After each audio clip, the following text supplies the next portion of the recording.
Hello दोस्तों, आप लोगों का स्वागत है पगला एक्सप्लेन चैनल पे। और तुम लोगों का वो स्टूडियो में स्वागत है जिसके लिए तुम एक महीने से मेरा खून पी रहे हो। तो वीडियो को शुरू करने से पहले थोड़ा सा फ्लैशबैक, ताकि तुम्हें समझ में आ सके कि कहाँ पे हम लोगों ने स्टोरी छोड़ी थी। तो जैसा कि हम लोग जानते हैं कि गोचेंग का एक ही नियम है, फॉर्चून चूजन वन को चूसना, उनके सारा लक निकाल लेना, जिसके बाद उन्हें मार देना और उनकी बीवियों को अपना बना लेना। और गोचेंग इसे काम के लिए एक लैंड पे गया हुआ था जिसको हम लोग 10 डोमेन्स एंड वेस्टलैंड के नाम से जानते हैं, जहाँ पे गोचेंग की मुलाकात एक लू नाम की लड़की से होती है जो वो प्रिंसेस थी। तो गोचेंग को तुम्हें पता ही है, गुज्जर है साला, किसी भी लड़की को किडनैप कर लेता है, बस उसके पीछे प्रिंसेस लगा हो। और एज यू नो, हर एक प्रिंसेस का दीवाना होता ही है, इसलिए इस प्रिंसेस का भी दिल जला आशिक था जिसका नाम लिनवू था। और गोचेंग लिनवू से कहता है कि अगर तुम्हें अपनी जिंदगी की जान बचानी है तो फिर सीधा एक महीने बाद सी बैरियर के पास आ जाना, जिसके बाद हम लोग चीजें देखेंगे कि आगे क्या करना है। और गोचेंग इन लोगों की खिल्ली उड़ाने के बाद जब शिप से अपने घर की तरफ जा रहा था तो फिर उसे पता चलता है कि होंगी का ब्लड लस्ट लगातार बढ़ते हुए ही जा रहा है, उसे होंगी से मिलने जाना ही पड़ेगा। यहीं से हमारी वीडियो खत्म हुई थी और यहीं से हमारी वीडियो शुरू होगी। और जैसा कि गोचेंग ने बताया था कि वो जा रहा है होंगी से मिलने के लिए, इसीलिए अगले सीन में हम लोग गोचेंग को होंगी के सामने ही देखते हैं जो उसके स्पेस के अंदर कैद थी, जिसको आसान शब्दों में तुम इनर रियलम कह सकते हो। गोचेंग जब होंगी की तरफ देखता है तो वो एकदम चिल थी और तैयारी भी कर रही थी गोचेंग के नाश्ते के लिए। गोचेंग अपने मन के अंदर सोचता है तो ब्लड लस्ते से जरा सा भी नुकसान ना हो, ये तो मस्त है एकदम। इसके बाद होंगी को भी पता चल जाता है कि उसका मास्टर आ गया है और वो गोचेंग को वेलकम करती है। गोचेंग नीचे आता है और होंगी से पूछता है क्या तुमने ये जगह बनाई है? तो होंगी आगे से कहती है कि हाँ, मैंने ही बनाई है, पिछले टाइम में हम लोग ऐसे ही रहा करते थे और हमारा घर भी ऐसा ही दिखता था। और वो गोचेंग से पूछती है क्या तुम मुझे डांटोगे? गोचेंग आगे से कहता है मैं कहाँ डांट सकता हूँ तुम्हें, तुम तो इतनी प्यारी हो, मैं डांटूंगा तो तुम्हें बुरा नहीं लगेगा, वैसे तुम ये सब क्या कर रही हो? तो होंगी गोचेंग से कहती है कि सीट लेके आराम से बैठ जाओ, मैं तुम्हारे लिए तंदूरी चिकन बनाने वाली हूँ। गोचेंग की आंखें बता रही हैं कि इसकी फटके 4 है, लेकिन ये इसके बावजूद मुस्कुराते हुए कहता है जैसी तुम्हारी मर्जी। इसके बाद सीसन सीट लेके बैठ जाता है और वो होंगी से पूछता है कि तुमने ये सब कुछ कहाँ से सीखा? होंगी आगे से बताती है कि ये उसके एक अंकल ने सिखाया था कि कैसे हंट किया जाता है। और वो गोचेंग से पूछते हैं कि तुम्हें इस बारे में याद नहीं है? तो गोचेंग आगे से कहता है ये बात छोड़ो, दरअसल मुझे ये बताओ कि तुम्हारे अंकल ने तुम्हें ये भी सिखाया कि चिकन को पकाने के लिए डिमोनिक फायर का यूज किया जाता है? तो होंगी आगे से बताती है ये आइडिया मेरा था, मैंने सुना है कि डिमोनिक फायर यूज करने से एक यूनिक टेस्ट आता है। इसके बाद तंदूरी चिकन रेडी हो जाती है और होंगी गोचेंग से कहती है ये लो टेस्ट करो। गोचेंग आगे से पूछता है कि तुम्हें और कुछ नहीं कहना है? होंगी आगे से कहती है वो सब छोड़ो, तुम बस खा के बताओ कि कैसा है। तो गोचेंग आगे से उस तंदूरी चिकन की हल्की सी बाइट लेता है, और मैं इसको बाइट भी नहीं कहूंगा। और होंगी गोचेंग से पूछती है टेस्ट कैसा है मास्टर? तो गोचेंग आगे से कहता बड़े प्यार से है कि बहुत ही डिलीशियस है। हम लोग देखते हैं कि इसके नाक, मुंह, आंख और कान से खून बह रहा था, लेकिन ये फिर भी बड़े प्यार से कहता है कि तुम बना दो वो एकदम टेस्टी ही होता है।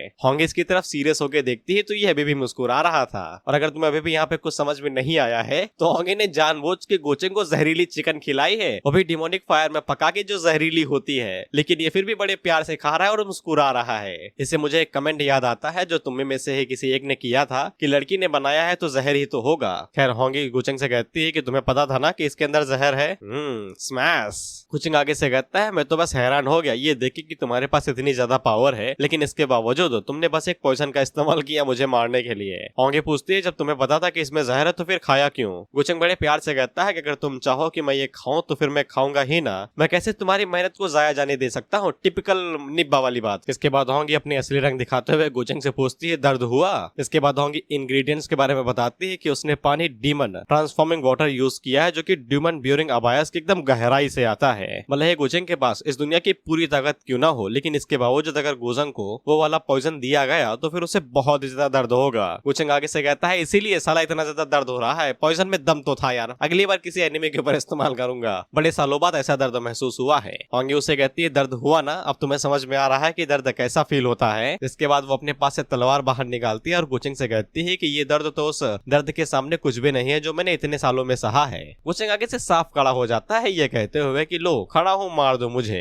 तुमने मुझे पहले ही पॉइजन दे दिया, अब तो मैं बिल्कुल डिफेंसलेस हूँ, जल्दी से तलवार घुसा दो और मार दो, मैं कुछ भी नहीं करूंगा। होंगी आगे से कहती है नेकी और पूछ पूछ, और ये भक्क से तलवार घुसा भी देती है गोचेंग के। इससे तो गोचेंग भी हैरान हो जाता है कि साला इसने कर भी दिया। खैर होंगी गोचेंग से कहते हैं कि तुम्हें पता था कि मेरे सामने कुछ भी नहीं है सिवाय दर्द और निराशा के, लेकिन इसके बावजूद तुमने मुझे उम्मीद दी और समय के साथ साथ मुझे दोबारा अच्छा लगने लगा था, लेकिन तुमने फिर से एक झटके के अंदर जो उम्मीद दी थी उसे दोबारा छीन लिया और मुझे अकेला छोड़ दिया। मैं तुम्हें मारूंगी लेकिन अभी नहीं, बार बार करके। जिसके बाद वो गोचेंग को दूर फेंक देती है ये कहते हुए कि तुम्हें वो दर्द महसूस हो जाएगा मैंने सहा था, बार बार तुम्हें वही दर्द महसूस होगा जो मैंने कई सालों तक सहा है। जिसके बाद वो अपनी चिकनी टांगे उठाती है, लुक एट दोस थाइस, और वो गोचेंग के ऊपर धड़ाम से लात मारती है जिससे वो उड़ते हुए अपने ही रियलम से बाहर चला जाता है और होंगी गोचेंग से कहती है कि आने वाले कुछ महीनों में मैं तुम्हारा सिर दर्द बनूंगी और तुम्हारा जीना हराम कर दूंगी और अगली बार जब हम दोनों मिलेंगे तो फिर तुम्हें इससे और ज्यादा दर्द होगा। और उसने जो गोचेंग के लिए घर बनाया था यादव वाला, वो उसे भी डिस्ट्रॉय कर देती है। गोचेंग अपने मन के अंदर सोचता है कि भले ही इसके शब्द कड़क हैं लेकिन दिल में अभी भी प्यार है। इतना सब कहने के बावजूद ये मुझे मार नहीं पाई, जिसके बाद वो तलवार को बाहर निकालता है और अपने रियलम से बाहर आ जाता है। डा भागते हुए आता है और कहता है मालिक आपको कुत्ते की तरह किसने मारा। गोचेंग उससे कहता है कोई बात नहीं है, थोड़ी देर में ठीक हो जाऊंगा। लेकिन जब उसकी नजर डा के ऊपर पड़ती है तो वो उससे पूछता है तुम्हें खर्चा पानी किसने दिया भाई। तो डा आगे से बताता है कि आपकी डिसेपल ने ही खर्चा पानी दिया है। जब वो भाग रही थी तो मैंने उसे रोकने की कोशिश की लेकिन उल्टा उसी ने मुझे कूट दिया और दोबारा रियलम के अंदर चली गई। इतनी बेइज्जती मुझे आज तक महसूस नहीं हुई मालिक। अरे भाग जाती, कम से कम प्राउड तो फील होता। वापस चली गई, बेइज्जती हो रही है अब। गोचेंग उसे कहता है चलो ठीक है, बेइज्जती नहीं हुई तुम्हारी, अब जल्दी से जाओ सुप्रीम रियलम से ओरिजिन एसेंस ले आओ और थोड़ा सा खुद भी ले लेना, जो चोटें हुई हैं वो ठीक हो जाए। कम से कम इतनी जल्दी ये हील नहीं होने वाली है जो उसने चोटें दी हैं हमें। साथ में गोचेंग होंगे के बारे में हमें बताता है कि उसकी जो इतनी समय सेल्फ अवेयरनेस है उसे अच्छे से पता है कि उसकी सिचुएशन कितनी ज्यादा भयानक है। जब तक यहाँ पे होंगे कुछ फ्लैशी नहीं करती है तब तक सब कुछ ठीक है। यानी कि होंगे को भी पता है कि वो सिर्फ गोचेंग को तड़पा सकती है, मार नहीं सकती है। जिसके बाद अगला scene Baron Westland and 10 domains का होता है और साथ ही में हम लोग हेवनली डियर सिटी को भी देखते हैं जहाँ पे वो लोग फाइट कर रहे हैं। एक सोल्जर गोचेंग से कहता है कि क्या हम लोग उन्हें भगा दें, हमारे पास अपर हैंड है। साइड से गोचेंग की कजिन आगे से कहती है कि क्या फायदा है उन्हें भगाने का, हमारे पास तो साला गोचेंग है,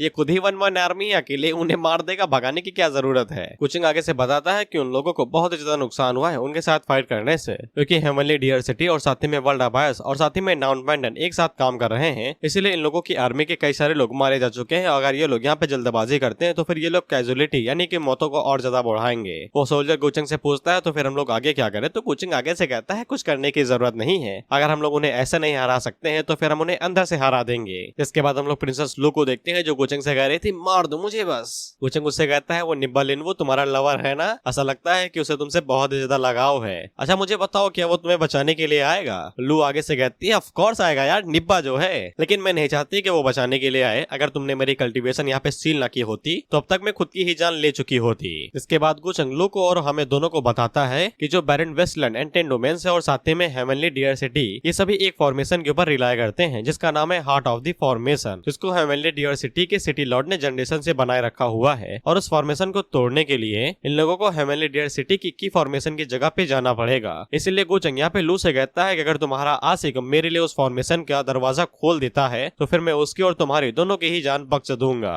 और रही बात तुम्हारी फैमिली की तो फिर मैं उन्हें भी यहाँ पे अपने अपर एलम के अंदर आने के लिए न्योता दे दूंगा, जिसके बाद वो यहाँ पे एक फंक्शन का रूप ले लेंगे जो हमारी गोचेंग फैमिली को सर्व करेंगे और तुम सभी मेरे द्वारा प्रोटेक्ट किए जाओगे। बोले तो विन विन सिचुएशन है, बस धोखाधड़ी की बात है। लेकिन लू आगे से साफ मना कर देती है ये कहते हुए कि मैं कभी भी 10 डोमेन्स एंड वेस्टलैंड को धोखा नहीं दूंगी, तुम्हें गिव अप कर देना चाहिए कि तुम मेरा फायदा उठा सकते हो अपनी निजी कामों के लिए। तो गोचेंग उससे कहता है कि मैं कोई फोर्स नहीं कर रहा हूँ, तुम्हें मौका दे रहा हूँ कि थोड़ा अच्छे से सोचो, क्योंकि मुझे लगता है कि तुम्हारा लवर यहाँ पे तुम्हारी वजह से ही मारा जाएगा। अगर वो यहाँ पे खुद को तुम्हारे लिए सेक्रीफाइस कर सकता है तो फिर क्या तुम्हें शर्म नहीं आती है कि तुम उसके लिए थोड़ा बहुत सेक्रीफाइस करो। बोले तो मैनिपुलेटिंग। अगर मैं तुम्हें इसका प्यारा सा एग्जांपल दूं, तुम्हारे घर वाले तुमसे नहीं कहते कि तुम्हें पाल पोस के बड़ा किया है, हमारे लिए कुछ करो। और प्लीज इस जोक से थोड़ा भी ऑफेंड ना होना, इतना भी सीरियस नहीं है। खैर इसी के बाद डा वहाँ पे आता है जो कि गोचेंग से कहता है मालिक सारा इंतजाम कर दिया, जो आपने मंगाया था मैं ले आया। गोचेंग उसे कहता है बढ़िया है, तुमने थोड़ा सा ले लिया ना। डा आगे से कहता है ऑफ कोर्स मालिक। इसके बाद गोचेंग उस बोतल को खोलता है और उसके अंदर से ओरिजिन एसेंस बाहर निकालता है। मुझे तो भाई ये आत्मा ही लग रही है लोगों की। और गोचेंग इन्हें डिवोवर कर लेता है। और जब ये गोचेंग डिवोवर कर रहा था तो हम लोग लू के चेहरे पे खास देख पाते हैं कि वो कितना ज्यादा डरी हुई है। और वो गोचेंग से पूछती है कि तुम आखिर हो क्या।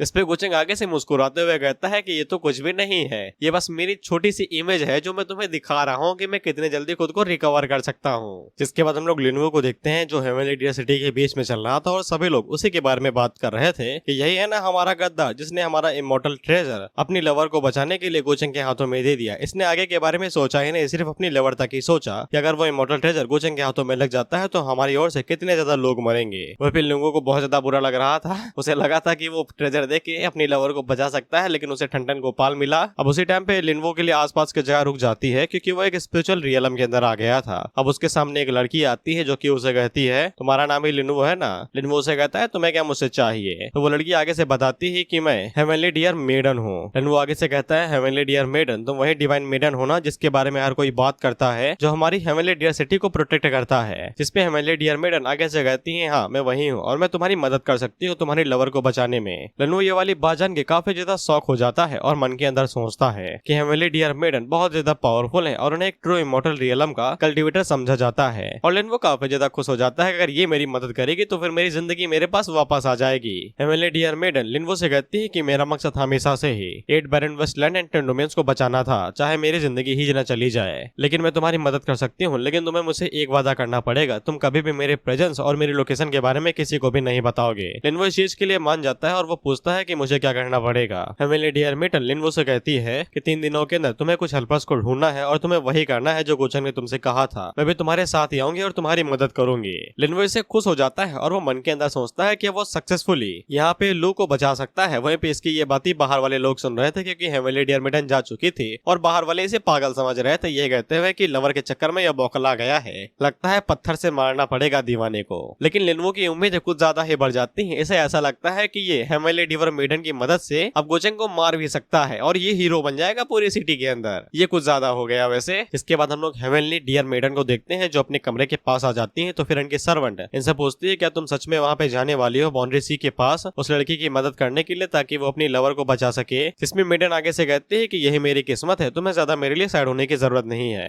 अब मुझे यहाँ पे शायद से स्पेलिंग गलत हो गई है, लेकिन ये लड़की अपनी मेडन से कहती है कि मुझे एक बात समझ में नहीं आती है कि आपका कोचिंग से पहला 10 बार पड़ा है और 9 बार आपको ब्लैक क्लास के झटके खाने पड़े हैं और सिर्फ आप एक बार सक्सीड हुई हैं, तो फिर आपको जरूरत क्या है कोचिंग से सीधा भिड़ने की। और आपको भी पता है कि आपकी इर्द गिर्द आजकल डार्कनेस कुछ ज्यादा ही घूम रही है, आपका अंत अच्छा नहीं होगा अगर आप कोचिंग से भिड़ेंगी। कि आपके पास कोई अच्छा प्लान है कि आप कोचिंग का सामना कैसे करेंगी। तो मेडन आगे से कहती है कि उन दोनों के दोनों रियलम्स ही इतनी समय लड़ाई के अंदर फंसे हुए हैं और उनके पास कोई चॉइस नहीं है। वो यहाँ पे बैठे बैठे सिर्फ सब कुछ खत्म होने का इंतजार नहीं कर सकती है। और रही बात तुम्हारी, तो तुम काफी ज्यादा बड़ी हो गई और समझदार भी। अगर मैं इस जर्नी से वापस ना आऊं तो फिर समझ लेना मेरा अंत खत्म हो गया है और हेवनली डियर सिटी की सेफ्टी अब तुम्हारे कंधों पे है। जिस पर ये लड़की समझ लेती है कि इसकी मास्टर अब नहीं आने वाली। तो ये दिलासा देते हुए कहती है कि चिंता ना करो, गोचेंग सिर्फ एक छोटा बच्चा ही है मेरे सामने। क्या पता अभी भी यहाँ पे कोई मौका हो कि मैं सही सलामत वापस आ जाऊं। मौका तो है, बस घुटने टेकने पड़ेंगे एक दरिंदे के सामने। जिसके बाद हम लोग दोबारा गोचेंग को देखते हैं और वो लू से कहता है कि कुछ सोचा वोचा क्या करना है। लू आगे से अभी भी अपनी बात पे टिकी हुई थी कि गोचेंग चाहे जो कुछ भी कहे वो उसके जैसी मॉन्स्टर नहीं है और वो कभी भी अपने घर को धोखा नहीं देगी। गोचेंग उससे कहता है टाइम वेस्ट करा दिया ना यार, इतनी देर में अपनी बीवी से मिला था। जिसके बाद वो आगे से सेंडो नाम की एक लड़की को बुलाता है। तो वो लड़की बाहर निकलती है तो सेन आगे से कहती है कि उसे पवेलियन मास्टर ने सब कुछ बता दिया है कि उसे क्या करना है। गोचेंग उससे कहता है तो फिर शुरू हो जाओ। और इतने समय पवेलियन मास्टर बाइलिंग है, फोटो आ रही होगी साइड में। सेन आगे बढ़ती है जो कि सीधा जाके लू के पास ही चली जाती है और उससे कहती है बेबी आर यू रेडी। जिसके बाद हमें दिखाई जाती है यूरी किस। I like this by the way ये किस मजे के लिए नहीं थी, ये बॉडी ट्रांसफॉर्मेशन के लिए थी। सेन ने यहाँ पे अपनी स्किल का यूज करते हुए लू की बॉडी और चेहरे को कॉपी कर लिया है। और आगे तुम समझदार हो ही कि गोचेंग आगे से क्या प्लान कर रहा है। इसके बाद हम लोग ये वाली टीम देखते हैं और ये लोग गोचेंग वाली जगह पे पहुंच ही रहे थे। इन वो आगे से कहता है दादी अम्मा को पता है ना कि हम लोग सही दिशा में जा रहे हैं। तो दादी अम्मा आगे से कहती है कि बस थोड़ा सा दूर है। उसने यहाँ पे बैटलफील्ड के एकदम किनारे वाली जगह चूज की है। उसे लग रहा होगा कि तुम नहीं आओगे तो वो वापस लौटने के इरादे से ही वहीं पे रुका होगा। इस पे लिनवो आगे से कहता है साले को लगता है कि वो बड़ा 30 मार खा है, मैंने पहले ही फैसला कर लिया है कि मुझे क्या करना है। उसी टाइम पे इससे मेडन कहती है कि जैसे ही तुम अपनी लवर को बचा लो वैसे ही 9-2-11 हो जाना, एक सेकंड के लिए भी ना रुकना वहाँ पे। लिनवो आगे से पूछता है कि आपके बारे में क्या हेवनली डियर मेडन, आप क्या करेंगी। तो हेवनली डियर मेडन आगे से बताती है कि मैं तुम्हें सपोर्ट करूंगी, उसे वहाँ पे थोड़ी देर के लिए रोक के और कोशिश करूंगी कि मैं उसे मार ही दूं ताकि 8 बैरन वेस्टलैंड एंड 10 डोमेन्स के ऊपर से खतरा खत्म ही ना हो जाए। फिर गोचेंग जब लिनवो को देखता है तो उससे कहता है वाह आ ही गए गुरु, मान लिया तुम्हारे अंदर प्यार को जीतने के लिए गजब की ताकत है। लिनवो गोचेंग से कहता है जैसा तुमने कहा मैंने वैसा कर दिया, अब मुझे बताओ कि तुम्हारे लिए क्या करना होगा ताकि मैं लू को वापस ले जा सकूं। साइड से हम लोग सैन को देखते हैं जो कि लू होने का पूरा नाटक कर रही थी, एकदम परफेक्ट एक्टिंग कर रही थी। डाबी इसे देख के हैरान हो गया था और वो मन के अंदर सोचता है बीवी मिल गई गुरु, इसी से शादी करूंगा। क्या बात है जी, एक्टिंग की बादशाह हो, कसम से बहुत अच्छी वीडियो बनाई है, सही जिसे को ना बहुत गुड हो। वह पेशन लिनवो से कहती है कि तुम मेरी मदद करने के लिए यहाँ पे क्यों आए। इस पे लिनवो उससे पूछता है कि तुम ठीक तो हो। जिस पे सेन आगे से कहती है कि मैं तो फिर भी ठीक हूँ, लेकिन तुम्हें यहाँ से तुरंत चले जाना चाहिए, तुम्हें मेरी चिंता करने की जरूरत नहीं है। साइड से गोचेंग नौटंकी करते हुए कहता हाय कितना सच्चा प्यार है, देख के मेरा दिल पिघल गया। लिनवो गोचेंग से पूछता है कि तुम्हें क्या चाहिए मुझसे। तो गोचेंग आगे से कहता है कि बस एक छोटी सी चीज करनी है तुम्हें। लिनवो आगे से कहता है कि इतना बड़ा कांड करने के बाद तुम्हें लगता है कि मैं तुम्हारे ऊपर भरोसा करूंगा। तो गोचेंग उससे कहता है कि तुम्हारे पास और कोई चॉइस भी नहीं है। इसके बाद सेन को उठाता आता है और वो उसे किनारे पे लटका देता है। और गोचेंग लिनवो से कहता है तुम्हें क्या लगता है अगर मैंने इसे नीचे छोड़ा जो कि बाउंड्री सी के किनारे पे है तुम्हें इसकी बॉडी के कोई हिस्से भी मिलेंगे? बाउंड्री सी की लहरें इतनी तेज हैं कि अगर बॉडी नीचे गई तो भूल जाओ कि वो शख्स था। जिस पे लिनवो आगे से मुंह खोल के कहता है कि तुम जो भी कहोगे मैं वो सब कुछ करूंगा, बस उसे छोड़ दो। तो सन लिनवो से कहते हैं कि तुम्हें इसका हर एक कहना मानने की जरूरत नहीं है, ये चाहता है कि तुम इसके लिए स्पाई का काम करो और फॉर्मेशन को ओपन कर दो ताकि ये लोग आराम से हेवनली डियर सिटी के अंदर घुस सके। इसके बाद सन आगे से आखिरी इमोशनल सीन करते हुए कहती है कि मैं काफी ज्यादा सेटिस्फाई हूँ कि तुम मुझे बचाने के लिए आए, इतना ही मेरे लिए काफी है, अब मैं बिना किसी पछतावे के मर सकती हूँ। इसकी भी आंखों में आंसू आ जाते हैं, इतना सच्चा प्यार देख के साले तेरा कट रहा है। खैर गोचेंग लिनवो से कहता है कि इसने जो कहा बस वही मेरी कंडीशन है, अगर तुम एक बार ये कर दो तो फिर मैं तुम दोनों को आराम से जाने दूंगा, जाओ और जियो अपनी जिंदगी, घर वर मनाओ, आराम से रहो। लिनवो आगे से कहता है कि तुम चाहते हो कि मैं अपने घर को धोखा दूं, मैं ऐसा नहीं कर सकता हूँ, लेकिन मैं लू को इस तरीके से मरते हुए भी नहीं देख सकता हूँ। जिसके बाद हम लोग देखते हैं कि हेवनली डियर मेडन बाहर निकलती है और वो गोचेंग और डा के ऊपर अटैक करती है। जो गोचेंग की तरफ जो अटैक जा रहा था वो तो लगता है एकदम धड़ाम से, लेकिन जो लू के वाला अटैक था वो आधे रास्ते में ही गायब हो जाता है। हालांकि डा उसे छोड़ देता है जैसा कि प्लान था। तो फिर लिनवो जल्दी से ग्रैनी से कहता है कि जल्दी से उसे बचाओ और यहाँ से भागो। ग्रैनी आगे से कहती है मुझे घंटा नहीं पता कि कौन एक्सपर्ट हमारी मदद कर रहा है, लेकिन मैं उसके बड़ी एहसानमंद हूँ। जिसके बाद ये लोग वो को बचाते हैं और तुरंत वहाँ से भागने की कोशिश करने लगते हैं। खैर लिनवो तो सेन को बाहों में भर लेता है और उससे कहता है चिंता न करो, तुम सब कुछ ठीक है, मैं रक्षा करूंगा तुम्हारी। इसे तो सेन भी हैरान होती है कि ये तो स्क्रिप्ट में नहीं था। इसके बाद ये लोग वहाँ से भागने की कोशिश करने लगते हैं क्योंकि डायन के ऊपर हमला करने के लिए आ रहा था। वह लिनवो जाते हुए कहता है कि अगली बार जब हम दोनों की मुलाकात होगी तो फिर मैं इस तरीके से कायोरो की तरह नहीं भागूंगा। खैर जब तक डाउन लोगों के ऊपर हमला करता तब तक वो लोग वहाँ से भाग चुके थे। गोचेंग डा से कहता है कि तुम उनके पीछे जाओ। इसके बाद वो हेवनली डियर मेडन से कहता है कि मैंने सोचा भी नहीं था कि वो इस तरीके का हैकर ले आएंगे जो यहाँ तक कि हेवन सप्रेसिंग मिस्टिक आर्ट का भी इस्तेमाल कर सके। इसके बाद गोचेंग उससे कहता है तुम फिर एक ट्रू मॉडल हुई होगी जिसने हमारे कई सारे कल्टिवेटर्स को मारा है ना? हेवनली डियर मेडन बाहर क्यों नहीं आते हो? तो हेवनली डियर मेडन बाहर निकलती है और वो गोचेंग से कहती है क्या फर्क पड़ता है अगर तुम जानते हो कि मैं कौन हूँ, मैं तुम्हें यहीं पे ही मारने वाली हूँ चाहे जो हो जाए। इसके अगले सीन में हम लोग देखते हैं कि गोचेंग के ऊपर एटॉमिक बम से हमला हो रहा था, धड़ाम धड़ूम से धमाके हो रहे थे और गोचेंग उन्हें डॉज करते हुए बाहर निकलता है ये कहते हुए ऐसी ट्रिक्स मेरे ऊपर काम नहीं आती हैं, अगर तुम हैकर हो तो फिर मैं डेवलपर हूँ यहाँ पे। हेवनली मेडन गोचेंग से कहती है कि तुम सच में सबसे ज्यादा स्ट्रॉन्गेस्ट जीनियस हो जिससे मेरी मुलाकात हुई है अब तक। तुमने पहले यहाँ पे कई सारे एक्सपर्ट्स को पीछे छोड़ दिया है जो सावरन रियलम पे थे। गोचेंग आगे से हमला करते हुए कहता है अगर तुम मेरे बारे में इतना ही सोचती हो तो फिर तुम मेरे लिए काम क्यों नहीं करती? मैं जैसे ही तुम्हारे 8 बैरन एंड वेस्टलैंड के ऊपर हमला करके उन्हें अपने कब्जे में ले लूंगा तो फिर मैं तुम्हें 2-3 टेरिटरीज दे दूंगा, तुम उनके ऊपर अद्धा राज करना, मुझे घंटा फर्क नहीं पड़ता, जो मन में है वो करना। हेवनली मेडन बार बार वही अटैक कर रही थी, कुछ और करो यार, ऐसे बम फोड़ने से कुछ भी नहीं होगा। ये जो तुम्हें गुलाबी पत्ती दिखाई दे रही है गोचेंग यही है और वो आराम से इन्हें डॉज करते हुए आगे बढ़ रहा है। और साथ में ये भी कहता है अगर तुम्हें ये टेरिटरी वाला ऑफर एक्सेप्ट नहीं आया तो फिर मुझे लड़कियों की जरूरत है, तुम मेरे लिए नई बीवी बन सकती हो, मुझे कोई शिकायत नहीं है। I like mommies. अगर हेवनली डियर मेडन खुद ही यहाँ पे अपने लोगों को धोखा दे दे और मेरे साथ मिलके हेवनली डियर सिटी के ऊपर अटैक करे तो फिर मैं इस बात की गारंटी देता हूँ कि मैं तुम्हारी जगह छोड़ दूंगा क्योंकि तुम मेरी साइड पे आ जाओगी। हेवनली मेडन आगे से कहती है कि हमारा रास्ता अलग है, हमारा डाव अलग है, हम एक दूसरे से मेल नहीं खाते और मुझे तुम्हारा ऑफर बिल्कुल भी नहीं चाहिए और ना ही मैं तुम्हारी मदद करूंगी तुम्हारे गोल को अचीव करने में। उसी टाइम पे गोचेंग को झटका लगता है क्योंकि ये सिर्फ एक क्लोन था और अगले सीन में हम लोग डा को देखते हैं जो आगे बढ़ने की कोशिश कर रहा था तो हेवनली डियर मेडन उसे रोक देती है और गोचेंग हेवनली डियर मेडन से कहता है कि तुम अपना टाइम काहे वेस्ट कर रही हो, क्या तुम खुद को सेक्रीफाइस करने वाली हो इसी तरीके से सिर्फ उनकी सेफ्टी को बचाने के लिए ताकि वो भाग सके? क्या वो लोग सच में इतने ज्यादा वर्थ इट भी हैं? इस पे हेवनली मेडन आगे से कहती है कि ये उसका कर्तव्य है और अगर वो लोग यहाँ से सक्सेसफुली भाग जाते हैं तो फिर वो गोचेंग को मारने में पूरा कॉन्सेंट्रेट कर सकती है।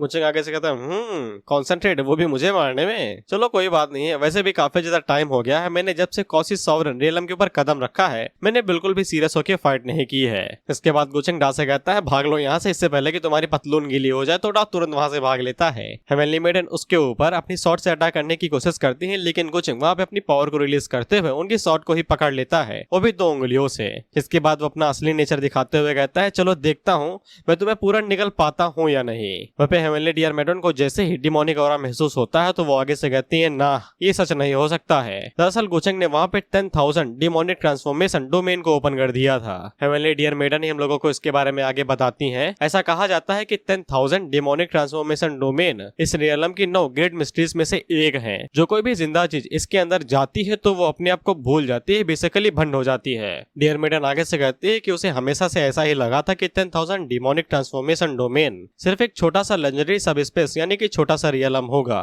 लेकिन उसने कभी भी नहीं सोचा था कि ये एक टेक्निक निकलेगी, इसको कभी भी कोई भी समन कर सकता है। और मेडन को अब जाके एहसास होता है कि ये वही कर्मा है जिसको वो देख नहीं पाए थे। उसने बहुत ही ज्यादा गुचेंग को हल्के में ले लिया। अब मेडन यहाँ पे चारों तरफ से फंस चुकी है। गुचेंग यहाँ से इसे बाहर में नहीं जाने देने वाला, इसलिए गुचेंग मेडन से कहता है कि यार तुमने तो सब कुछ देख लिया, तुम्हें सब कुछ पता है, अब तुम्हारे पास सिर्फ 2 ही चांस है, या तो मेरे सामने घुटने टेक दो या फिर लड़ो मुझसे। तो हेवनली डियर मेडन चूज करती है तीसरा रास्ता और वो गुचेंग से कहती है कि ना ही मैं गिव अप करूंगी और ना ही मैं तुमसे लड़ूंगी, मैं यहाँ पे सिर्फ अपने डाओ हार्ट को मेंटेन करूंगी। आज मैं तुम लोगों को डाओ के बारे में बता ही देता हूँ कि क्या होता है। डाओ की कोई डिफिनेशन नहीं है और ना ही इसका कोई मतलब है। डाओ को तुम एक तरीके से इरादा समझ सकते हो। अगर तुम कोई अच्छा काम करते हो तो इरादा, इसका मतलब होगा कि गुड डाओ। वहीं पे अगर तुम गुचेंग की तरह हरामी पना करते हो तो फिर तुम्हारा डाओ अलग होगा और वो गुड डाओ की जगह पे बैड डाओ हो जाएगा। डाओ सिर्फ एक वर्ड है जो कि इरादे को डिफाइन करता है मानवास के अंदर, बाकी इसकी कोई क्लियर डिफिनेशन नहीं है, कभी भी अपने रंग रूप बदल सकता है। इसलिए जब मेडन ने कहा कि वो अपनी डाओ हार्ट को मेंटेन रखेंगी तो उनका मतलब ये है कि वो अपने इरादे को अटल रखेंगी, यानी कि वो सच्चाई का ही साथ देंगी। गुचेंग की डोमेन की वजह से वो करप्ट नहीं होंगी। और मेडन का यही इरादा था कि गुचेंग ने इतनी पावरफुल टेक्निक का यूज किया है तो फिर उसकी स्ट्रेंथ कभी तो जवाब देगी ही। और जब गुचेंग जैसे इस डोमेन को हारेगा तो वो तुरंत यहाँ से कट लेंगी।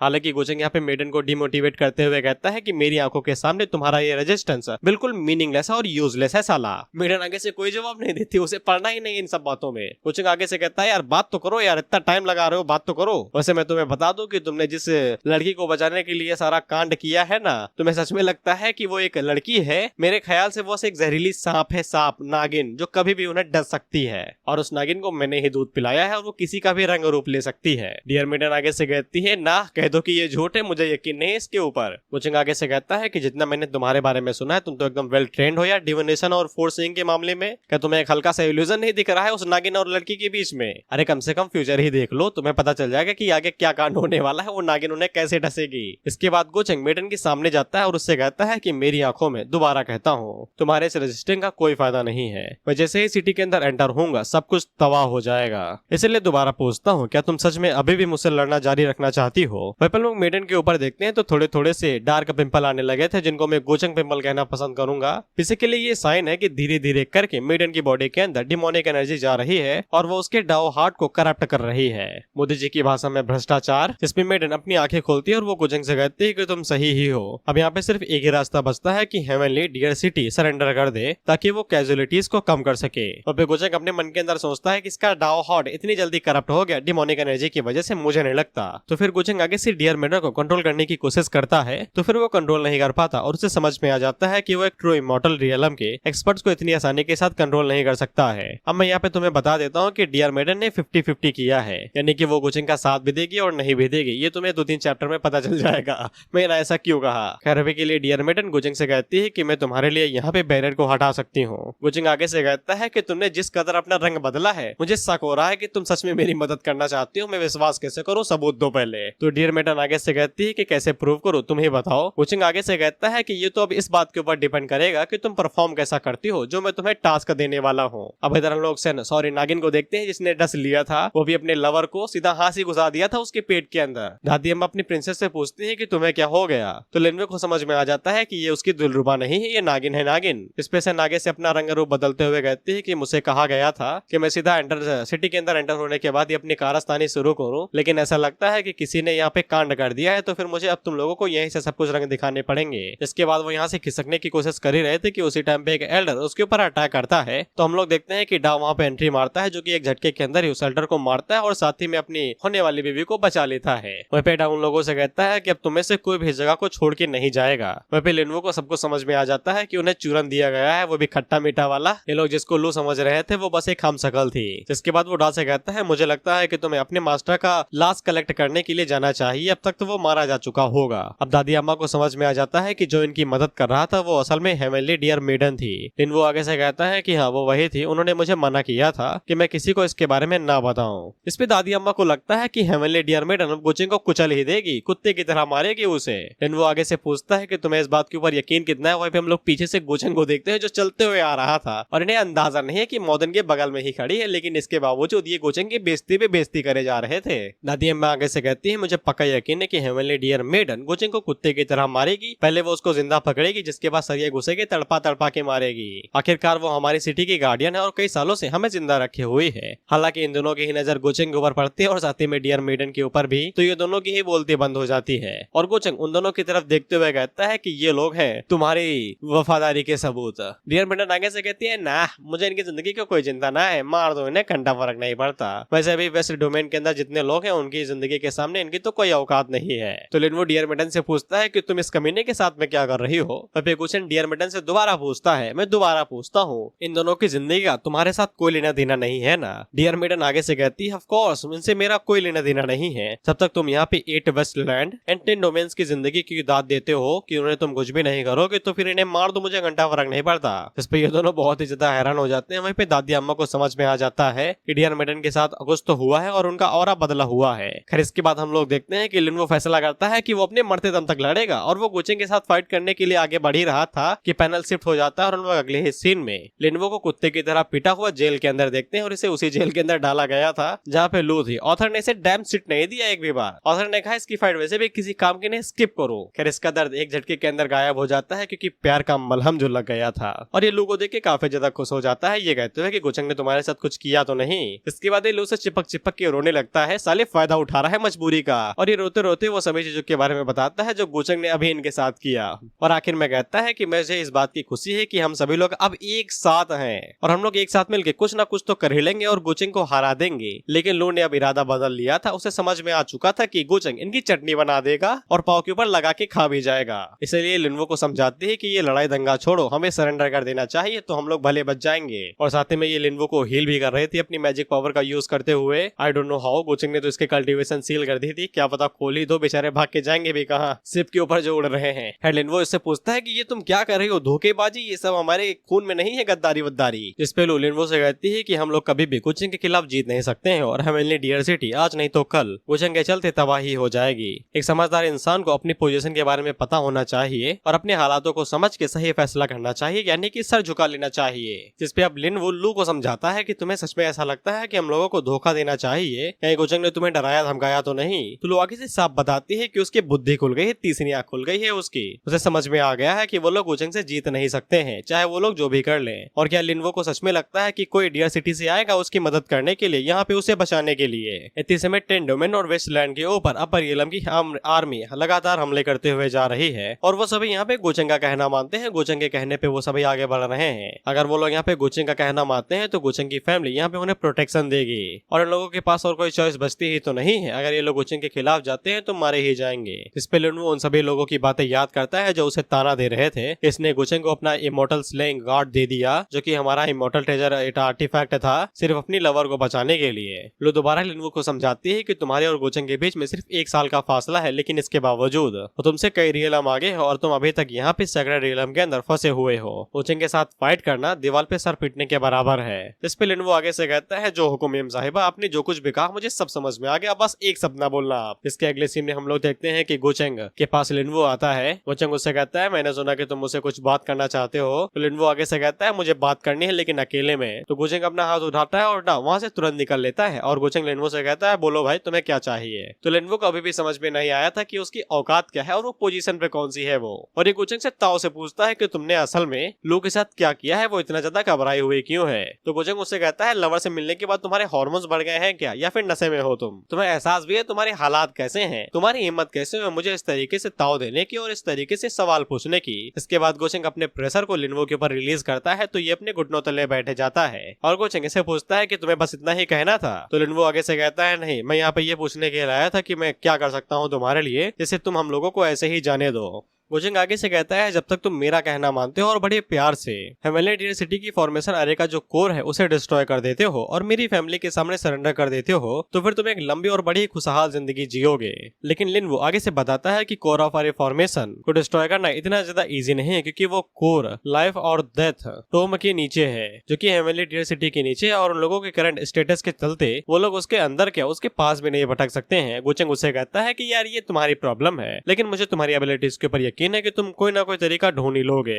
देखिए ऊपर लकी फूल जो चमक रहे थे, लेकिन वो आगे से कहता है कि उसे समझ में आ चुका है अगर वो यहाँ पे 8 बैरन वेस्टलैंड एंड 10 डोमेन्स को धोखा देने वाला है तो वो ये अकेले करेगा और गोचंग को वादा करना पड़ेगा कि वो लो की सेफ्टी का ध्यान रखेगा। गोचंग उससे कहता है ऑफ कोर्स माय डूड, मैं तुम्हें आधा साल देता हूँ, अगर तुम आधे साल के अंदर फिर भी तुम मेरा काम पूरा नहीं कर पाते हो तो ये फॉरबिडन रिस्ट्रिक्शन तुम्हारे सर को फाड़ देगा और तुम मारे जाओगे। और रही बात तुम्हारी प्यारी दुलरुबा की, तो वो भी इन परिणाम से बच नहीं पाएगी और मैं उम्मीद करता हूँ कि तुम अपनी प्यारी दुलरुबा को एक प्रोस्टिट्यूशन के बिजनेस में तो नहीं देखना चाहोगे। Basically business woman in Hindi translation. अब इससे बेचारे के बहुत बुरे वाले लग जाते हैं, अब ये करेगा तो मरेगा, नहीं करेगा तो भी मरेगा। अब इसके बाद गोचंग हेवनली डियर मेडन से मिलने के लिए आता है और उसे पूछता है तो क्या हाल चाल, कैसा फील हो रहा है। तो डिमोनिक एनर्जी के करप्शन की वजह से अब इनकी पर्सनालिटी बिल्कुल स्विच हो गई थी और गोचंग ये देख के कहता है अरे वाह, इनके तो बड़े वाले लग चुके हैं, तो पूरी तरीके से करप्ट हो गई। इसके बाद वो अपनी उंगलियों को आपस में जोड़ती है तो एक तगड़ा धमाका होता है जो गोचंग के ऊपर ही हुआ था। हालांकि गोचन उसे बड़ी आसानी के साथ डॉज करता है और मेडन के पास आके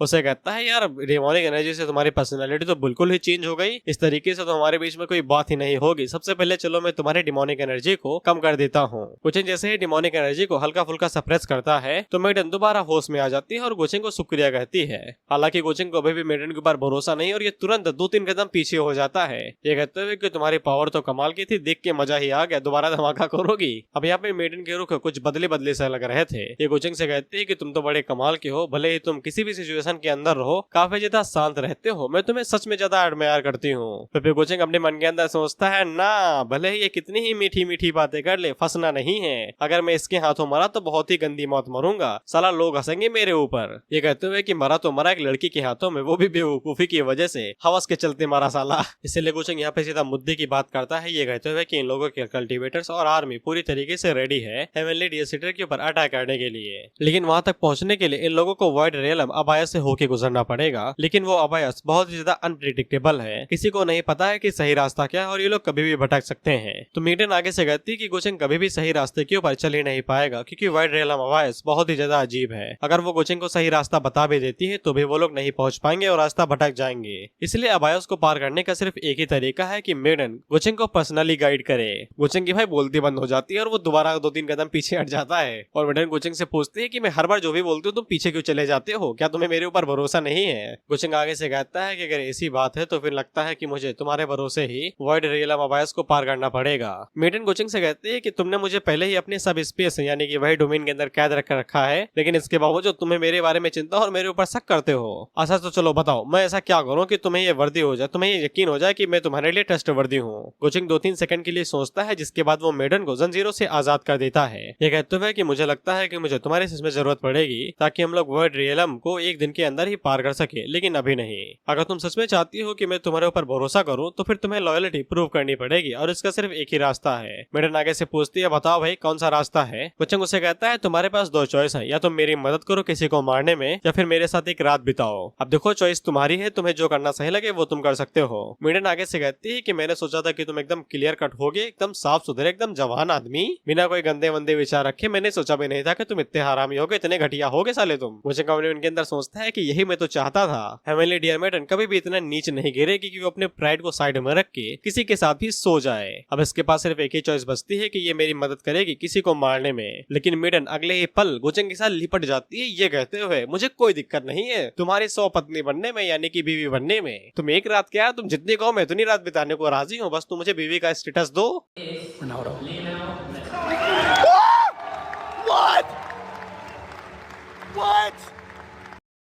पे गोचन के ऊपर इतना बड़ा प्रेशर आज तक नहीं पड़ा होगा जो 2 बड़ी चीजों का पड़ रहा था। बेचारा गोचन हिले जा रहा था इतने बड़े प्रेशर से। मेडन गोचन से कहती है कि तुमने इस कम उम्र में बहुत कुछ हासिल कर लिया है, तुम्हारे स्ट्रेंथ को देखा जाए तो फिर तुम्हारे क्यूबिन बनने में मुझे कोई दिक्कत नहीं है, मेरे लिए कोई बड़ा लॉस नहीं है। क्यूबिन मीन्स रखेल, ये काफी ज्यादा अजीब लगता है हिंदी भाषा में, लेकिन इंग्लिश में जानते हो तुम्हें टट्टी भी सुंदर लगेगी। गोचन की 2 बार आंखें झपकती हैं क्योंकि गोचन के इतने समय जो जज्बात है वो इस मीम के मुताबिक है।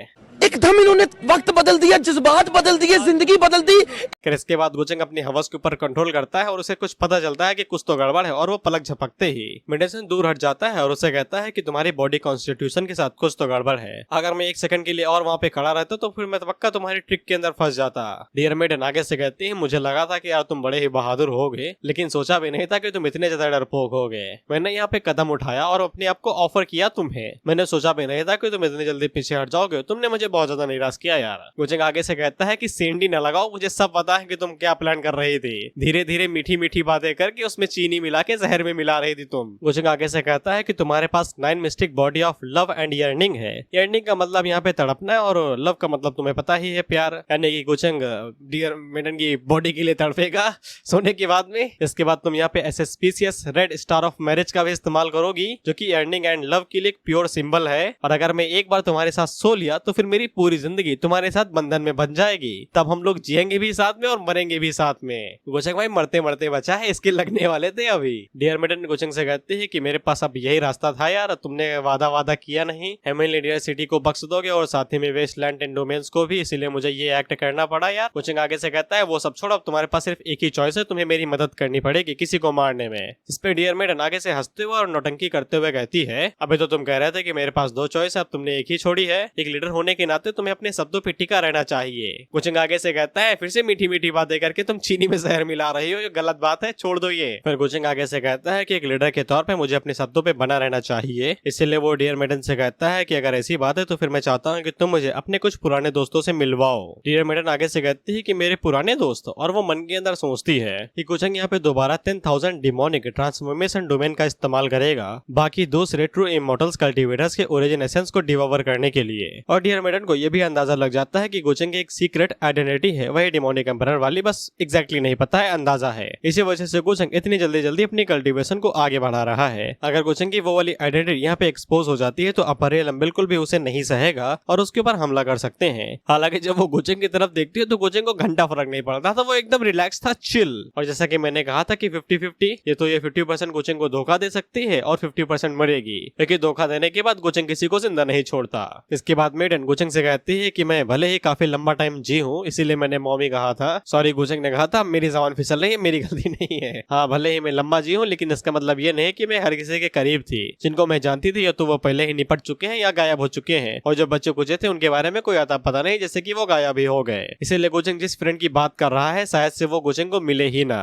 गोचेंग कहता है कि सच में यहाँ पे कोई भी तुम्हारे दिमाग के अंदर नहीं आ रहा है जो मेरी मदद कर सके। मेडन आगे से कोई भी जवाब नहीं देती है और वो 2-3 कदम आगे बढ़ती है तो गोचेंग 2-3 कदम पीछे खिसक जाता है। ये बिल्कुल भी फिजिकल कांटेक्ट नहीं चाहता, ये रिस्क बिल्कुल भी नहीं लेना चाहता। इसके बाद गोचेंग मेडन को मीठे शब्दों में धमकी देते हुए कहता है कि अगर ऐसी बात है तो फिर हम लोग हेवनली डियर सिटी से कुछ एक्सपर्ट्स को क्यों नहीं उठा लेते, शायद से वो मेरी मदद कर सके। जिसमें मेडन आगे से कहती है, अरे गोचेंग बाबू अब नाराज काहे होते हो, मैं ढूंढती हूँ ना, हमें कोई ना कोई मिल ही जाएगा जो तुम्हारे क्राइटेरिया को फिल कर सकेगा। हेवनली डियर मेडन सिटी के अंदर कोई भी नहीं है वहाँ पे, वो सब बिल्कुल यूजलेस है, वहाँ पे एक भी पल ना जाना, टाइम वेस्ट होगा तुम्हारा। खैर इसके बाद हेवनली मेडन यहाँ पे गोचेंग को कहीं लेके जा रही थी और वो गोचेंग से पूछती है कि तुमने यहाँ पे जरूर 9 ग्रेट माउंटेन्स के बारे में सुना होगा। गोचेंग आगे से कहता है 9 ग्रेट माउंटेन्स लेजेंड्स कहते हैं कि ये 9 डिवाइन माउंटेन है जो कि 8 बैरन वेस्टलैंड एंड 10 डोमेन्स के साइड में ही रहते हैं और इनके पास डिवाइनिटी है जो हर एक माउंटेन के ऊपर रहती है। और जब भी वॉर होती है तो ये हमेशा अपनी तरफ से एक ना एक सक्सेसर या फिर कोई एल्डर भेजते हैं ताकि वॉर रुकवा दें अपर रियलम और 10 डोमेन्स के बीच वाली।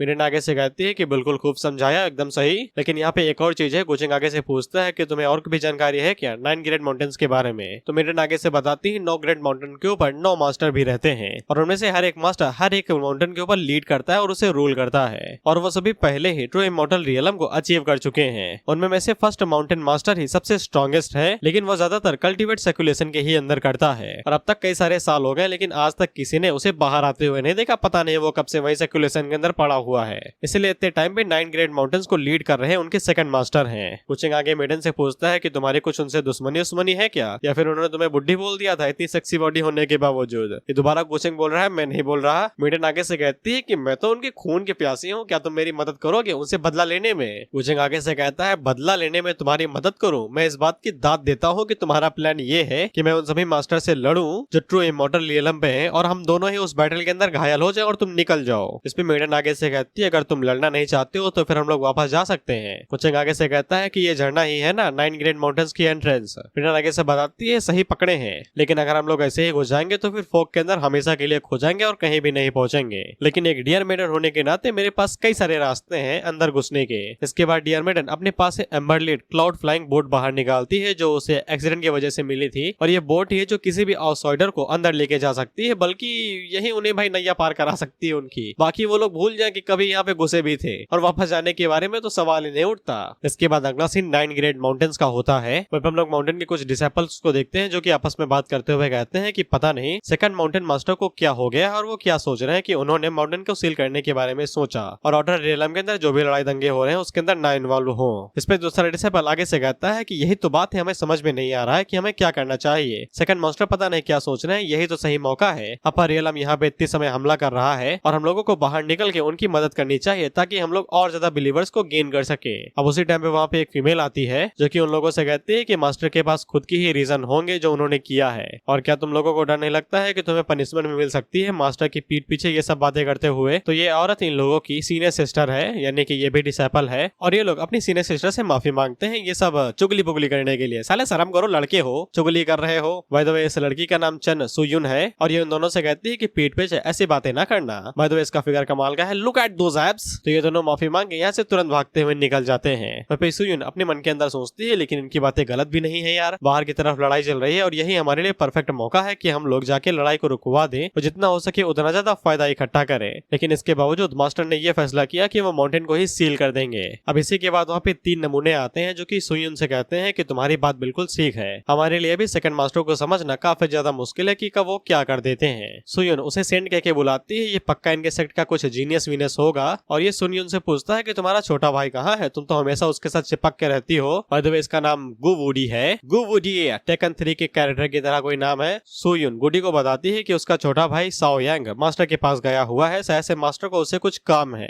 जिसपे गुडी आगे से बताता है कि वो उसके छोटे भाई के साथ थोड़ी बहुत बात करना चाहता था। जिसपे सुयुन उसे कहती है कि तुम बस मेरे भाई से ये जानना चाहते हो कि 9 ग्रेट माउंटेन की डिवाइन मार्क कहाँ पे है, और वो वुडी से कहती है कि ये तुम्हारे लिए किसी भी फायदे का काम नहीं है, यांग साओ को पता ही नहीं होगा उस मार्क के बारे में। अगर तुम्हें सच में इस बारे में जानना है तो फिर तुम्हें डायरेक्ट मास्टर से पूछना चाहिए। हमारा यांग साओ सिर्फ इस माउंटेन के ऊपर 20 साल के लिए रहा है, उसे इस बारे में कैसे पता होगा। तो वुडी सुयुन से कहता है मैं इस बात से डिसएग्री करता हूँ तुम्हारे साथ senior sister. 9 great mountains divine mark सबसे बेहतरीन और महान ट्रेजर है 9 ग्रेट माउंटेन्स का, और ये सभी तरीके के विश्वासों के ऊपर यकीन रखता है, यहाँ तक कि फॉर्चून, फेट, ये सभी सब उससे इकट्ठा हो सकते हैं। ये कई सालों की मेहनत से हुआ है, और अगर 9 ग्रेट माउंटेन के डिसेपल्स को इसके बारे में ना पता हुआ तो फिर उसे क्या ही पता है। और मुझे पता है कि हमारा छोटा भाई उस मार्क को पाना चाहता है, लेकिन 9 ग्रेट माउंटेन्स डिवाइन मार्क सिर्फ उसी के हाथों में आता है जिनके पास पावर होती है, इसलिए हमें किसी बाकी डिसेपल को मौका ही नहीं देना चाहिए वो मार्क देने के लिए, जब ताकतवर के पास पहले से ही वो मार्क आना चाहिए। सुयुन उसे कहती है कि तुम बस हमारे छोटे भाई के साथ फाइट करना चाहते हो उस मार्क के लिए, जबकि तुम पहले ही सुप्रीम रियलम पे हो, और अगर तुम्हें सच में वो मार्क चाहिए तो फिर तुम्हें कम से कम फेयर फाइट करनी चाहिए यांग साओ के साथ में। इस पे वुडी आगे से कहता है भड़कती काहे हो यार, मैं अपनी कल्टीवेशन सप्रेस कर दूंगा उसके लिए ताकि हम एकदम सेम रियलम पे आ जाए। सुयुन आगे से कहती है कि तुमने काफी टाइम पहले ही एलाइटमेंट और डाओ को पहले ही अपनी बर्मा बॉडी के अंदर सीख लिया और समझ लिया है, और उनका तुम परफेक्टली इस्तेमाल कर सकते हो, और अगर हमारा छोटा भाई यांग साओ तुम्हारे साथ भिड़ता है तो ये उसके लिए बहुत ज्यादा अनफेयर होगा।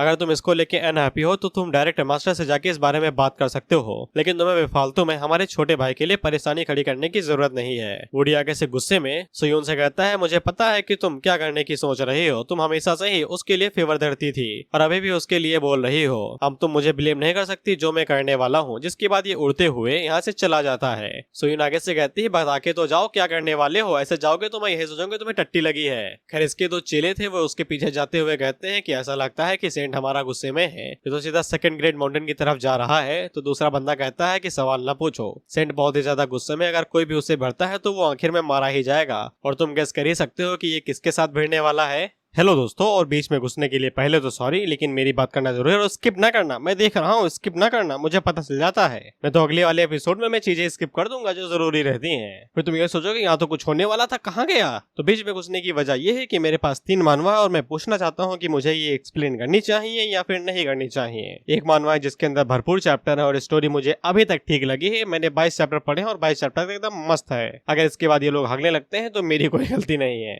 और एक में मैंने 20 चैप्टर पढ़े और वो भी भी कमाल की है, बस उसमें 55 चैप्टर हैं और अभी तक कोई अपडेट नहीं है, 2 महीने हो गए हैं, पर वी कैन एक्सप्लेन दिस। और तीसरी वाली मैंने पढ़ी नहीं है 2 चैप्टर्स के अलावा, पर दिखने में कूल है और कई सारे चैप्टर और अब इस समय ऑन गोइंग है, यानी कि अब चैप्टर्स आ रहे हैं। तो पहले सीरीज का नाम है it all starts with playing game seriously. 48 अब तक चैप्टर मैंने पढ़े हैं। लगता है कि एमसी बेवकूफ एक नंबर का, पर उतना है नहीं, तो बुद्धि लगाता है अपनी, और ऑथर हमें कभी कभी सरप्राइज कर देता है उसके अनएक्सपेक्टेड ट्विस्ट की वजह से। और बाकी स्टोरी लाइन अच्छी है अभी तक, आगे की चैप्टर्स की मैं गारंटी नहीं लेता भाई। दूसरी मानवा का नाम है being pathetic, my disciples keep me alive. Total 55 chapter है और एक चैप्टर एकदम मजेदार है, कॉमेडी है, एकदम पावर लेवल जो दिखाया गया, और ऊपर से आर्ट स्टाइल चुम्मेश्वरी। बस एक ही एकदम डिसअपॉइंट चीज है कि इसके चैप्टर्स आना बंद हो गए हैं, पर हम लोग इससे भी मजा लूट सकते हैं। वैसे भी मैं कौन सा सागा सौतेला हूँ कि हर एक चीज को कंप्लीट ही करता हूँ। और आखिरी मानवा का नाम है SSS ग्रेड सेंट नाइट। इसके बारे में मुझे कुछ नहीं पता, इसके बारे में तुम बताओ। मुझे भाई आर्ट स्टाइल अच्छा लगा, इसीलिए मैं एक्सप्लेन करना चाहता हूँ। कुछ फाइट्स भी अच्छी लगी, और ऐसा नहीं है कि मैं पुरानी मानवा भूल गया हूँ। मिस्टर ज़ॉम्बी मैंने एक्सप्लेन करने की कोशिश की, लेकिन अभी तक सिर्फ 6 नए चैप्टर आए हैं जो मैं पहले एक्सप्लेन कर चुका, और उनसे सिर्फ 30 मिनट की ऑडियो बनी है। इसके बाद मैंने फुल टाइम शॉर्ट्समैन को भी चेक किया, उसमें भी सिर्फ 8 चैप्टर आए हैं और उनसे भी सिर्फ 30 मिनट की ऑडियो बनी है। That means it's loss for you. और मैं एक और चीज तुम्हें बता देना चाहता हूँ, अगर मुझे लगेगा कि व्यूज कम आ रहे हैं तो फिर मैं बिल्कुल भी उस मानवा को एक्सप्लेन नहीं करूंगा और उसे ड्रॉप कर दूंगा, क्योंकि कॉलेज वाले मेरे जाग उठे और वो असाइनमेंट के लिए मेरा खून पीने लगे हैं, और इस बार मैं इन्हें असाइनमेंट नहीं देने वाला। इनकी माँ का मैं नहीं दूंगा, ये मेरे पैर छुएंगे तब भी नहीं दूंगा मैं। और अगर गाइस तुम लोगों को लगता है कि मैं अपने कॉलेज वालों की इज्जत नहीं करता हूँ, तो मैं तुम्हें एक चीज बता दूं, ये मुझे खो खो खेलने के लिए बुलाते हैं फोन पे मैसेज करके। चलो मैं एक बार खेल भी लूं, लेकिन ये लड़कों को अलग खिलवाते हैं और लड़कियों को अलग, वो भी आमने सामने। मैं ऐसा ही मोटा आदमी यार, चुच्चे हिलते हैं मेरे, बताओ लड़कियों के सामने अच्छा लगेगा ये? ऐसा तो है मेरा कॉलेज। तुम्हें लगता है कि इनके लिए रिस्पेक्ट निकलेगी? जोड़ अलग से बोलते हैं। And the last thing is, तुम बताओ कि तुम्हें कौन सी मानवा चाहिए, और मेरे हिसाब से तुम्हें दूसरे नंबर वाली चूज करनी चाहिए, वो जल्दी एक्सप्लेन हो जाएगी और कॉमेडी भी है। वो पहले नंबर वाली सीरियस टाइप में है, सिर्फ लेवलिंग लेवलिंग लेवलिंग और कुछ भी नहीं। बाकी तीसरे वाले की बात ना करो, मुझे उसके बारे में कुछ नहीं पता है, और आई नो ये सब पहले से ही एक्सप्लेन है, पर मुझे क्या फर्क पड़ता है, मुझे तो व्यूज से मतलब है जो तुम दोगे। अब इसके बाद हम लोग गोचेंग और डियर मेडन को देखते हैं, और गोचेंग पूछता है कि हम लोग सही रास्ते पे जा रहे हैं ना? मुझे तुम्हारे इरादों के ऊपर बिल्कुल भी यकीन नहीं है। डियर मेडन आगे से कहती है सही जा रहे हैं यार, विश्वास रखो थोड़ा सा। इसके बाद गोचेंग डियर मेडन से पूछता है अच्छा मुझे ये बताओ कि 9 ग्रेट माउंटेन्स के ऊपर क्या इन्हें इतना ज्यादा भरोसा है अपने ऊपर कि इन लोगों ने यहाँ पे कोई भी डिसेबल नहीं छोड़ा और ना ही कोई फॉर्मेशन लगाई है खुद को प्रोटेक्ट करने के लिए? तो डियर मेडन आगे से बताती है कि उन्हें कुछ ज्यादा ही कॉन्फिडेंट है कि कोई भी जगह को ढूंढ नहीं पाएगा, इसीलिए उन लोगों को ज्यादा चिंता नहीं है। इसके बाद गोचेंग डियर मेडन से पूछता है चलो अच्छा ये बताओ कि तुम्हारा 9 ग्रेट माउंटेन के साथ था क्या बुरा हिसाब है कि तुम उनसे इस कदर बदला लेना चाहती हो कि मेरे पास आ गए? डियर मेडन आगे से कहती है क्या तुम सच में मेरी मदद करना चाहते हो मेरा रिवेंज लेने में? मेरा तो दिल गुर्दों में आ गया, यहाँ तक कि मैं अपने आप को ऑफर भी कर रही हूँ तुम्हें, लेकिन इसके बावजूद तुम्हारे अंदर हिम्मत नहीं है कि तुम मुझे अपनी एक बीवी मान लो। गोचेंग दोबारा दूर खसकता है, ये एकदम फुल सतर्क है, इसे पता है कि थोड़ी सी गलती और इसके लग जाएंगे। अरे डियर मेडन से कहता है कि तुम क्या बात कर रही हो, मैं तुम्हें एक बीवी के बारे में सोच भी नहीं सकता हूँ। डियर मेडन आगे से कहती है कि तुम मुझसे इतना ज्यादा डर रहे हो कि 2-3 कदम दूर हट रहा है हर बार जब भी हम कोई बात करते हैं। गोचेंग उससे कहता है कि तुम्हें ऑफर करने का मतलब ये नहीं है कि तुम मेरी बीवी बनो और मेरे साथ सो ही लो, तुम मेरे लिए मेड सर्वेंट का भी काम कर सकते हो, मुझे चाय और पानी देके, और मुझे जो भी जरूरत हो वो तुम मुझे सप्लाई करो। इसके बाद डियर मेडन गोचेंग को बताती है कि जिससे वो बदला लेना चाहती है वो उसी की सीनियर सिस्टर है जिसने हेवनली डियर सिटी को धोखा दे दिया, उसे और उसके मास्टर दोनों को ही, और जिसके बाद वो 9 ग्रेट माउंटेन भाग गई, जिसके बाद वो 9 ग्रेट माउंटेन का एक हिस्सा बन गई है ना। तो डियर मेडन आगे से बताती है कि नहीं, उसका नेचुरल टैलेंट हमेशा मुझसे कम ही था, अगर मैं सही सही अंदाजा लगाऊं तो वो इतने समय यहाँ पे कौसी सॉवरेन रियलम पे होगी, जबकि 9 ग्रेट माउंटेन के जितने भी मास्टर है वो सभी इतने समय ट्रू इमॉर्टल रियलम पे है। इस बार गोचेंग का अंदाजा गलत हो गया। खैर उसी टाइम पे वहाँ पे वुडी और उसके 2 चेले आ जाते हैं, और वुडी गोचेंग से कहता है कि तुम लोग कौन हो और तुम्हारी हिम्मत कैसे हुई हमारे 9 ग्रेट माउंटेन के अंदर एंटर होने की? वुडी के चेले आगे से कहते हैं कि ये सभी आउटसाइडर है, इनकी हिम्मत कैसे हुई अंदर घुसने की? और साइड वाली लड़की आगे से कहती है कि आज तुम लोगों का काम तमाम होगा, तुम हमसे हमारे सीन से मिले हो। वुडी काफी ज्यादा खुश, और वो गोचेंग से कहता है कि मैं इन लोगों का इस्तेमाल पंचिंग बैग की तरह करूंगा, जिसके बाद अपने रेज को रिलीज करते हुए गोचेंग की शिप के ऊपर हमला कर देता है। वहीं पे वो दोनों अपने मन के अंदर सोचते हैं यार फालतू इतनी सीरियस बातें हो रही थी, अचानक से साला एक पेट आ गया, अब इसके साथ मजे लेंगे हम। इसके बाद अपनी पावर या फिर स्पिरिचुअल एनर्जी को रिलीज करते हैं, इससे वुडी की जो एनर्जी थी एक झटके के अंदर ही खत्म हो जाती है और ये धड़ाम से घुटनों के बल इनकी बोर्ड पे आके खिसकते हुए गिरता है। इसके बाद सिंसिटो के सेकंड माउंटेन के ऊपर आ जाता है जहाँ पे बहस छिड़ी हुई थी। वुडी जो है दरअसल वो थर्ड माउंटेन मास्टर का डिसाइपल है या फिर बेटा जो भी हो, और वो वो इन लोगों के पूरे 9 ग्रेट माउंटेन्स का ही सेंट है, यानी कि वही सबसे पावरफुल डिसेबल है पूरे माउंटेन्स के अंदर। लेकिन इसके बावजूद जो सेकंड माउंटेन मास्टर है वो अभी भी जो 9 ग्रेट माउंटेन्स का डिवाइन मार्क है वो अपने डिसेबल साओ यांग को देना चाहते हैं। इसलिए थर्ड मास्टर काफी ज्यादा गुस्सा थे और वो आगे से कहते हैं कि हर कोई जानता है कि वुडी कितना ज्यादा स्ट्रांग है और उसके जैसे डिसेबल पूरे सेक्ट के अंदर नहीं है, लेकिन इसके बावजूद आप डिवाइन मार्क अपने चेले को दे रहे हैं। आप सिर्फ उसके ऊपर एहसान कर रहे हैं वुडी को नजरअंदाज करके, और ऊपर से आपने पूरे माउंटेन को ही यहाँ पे सील कर दिया है। बाहर की तरफ 10 डोमेन्स एंड 8 बैरन लैंड्स के ऊपर अब रियलम की आर्मी हमला कर रही है, हमें मदद करने भी नहीं देने दिया जा रहा है।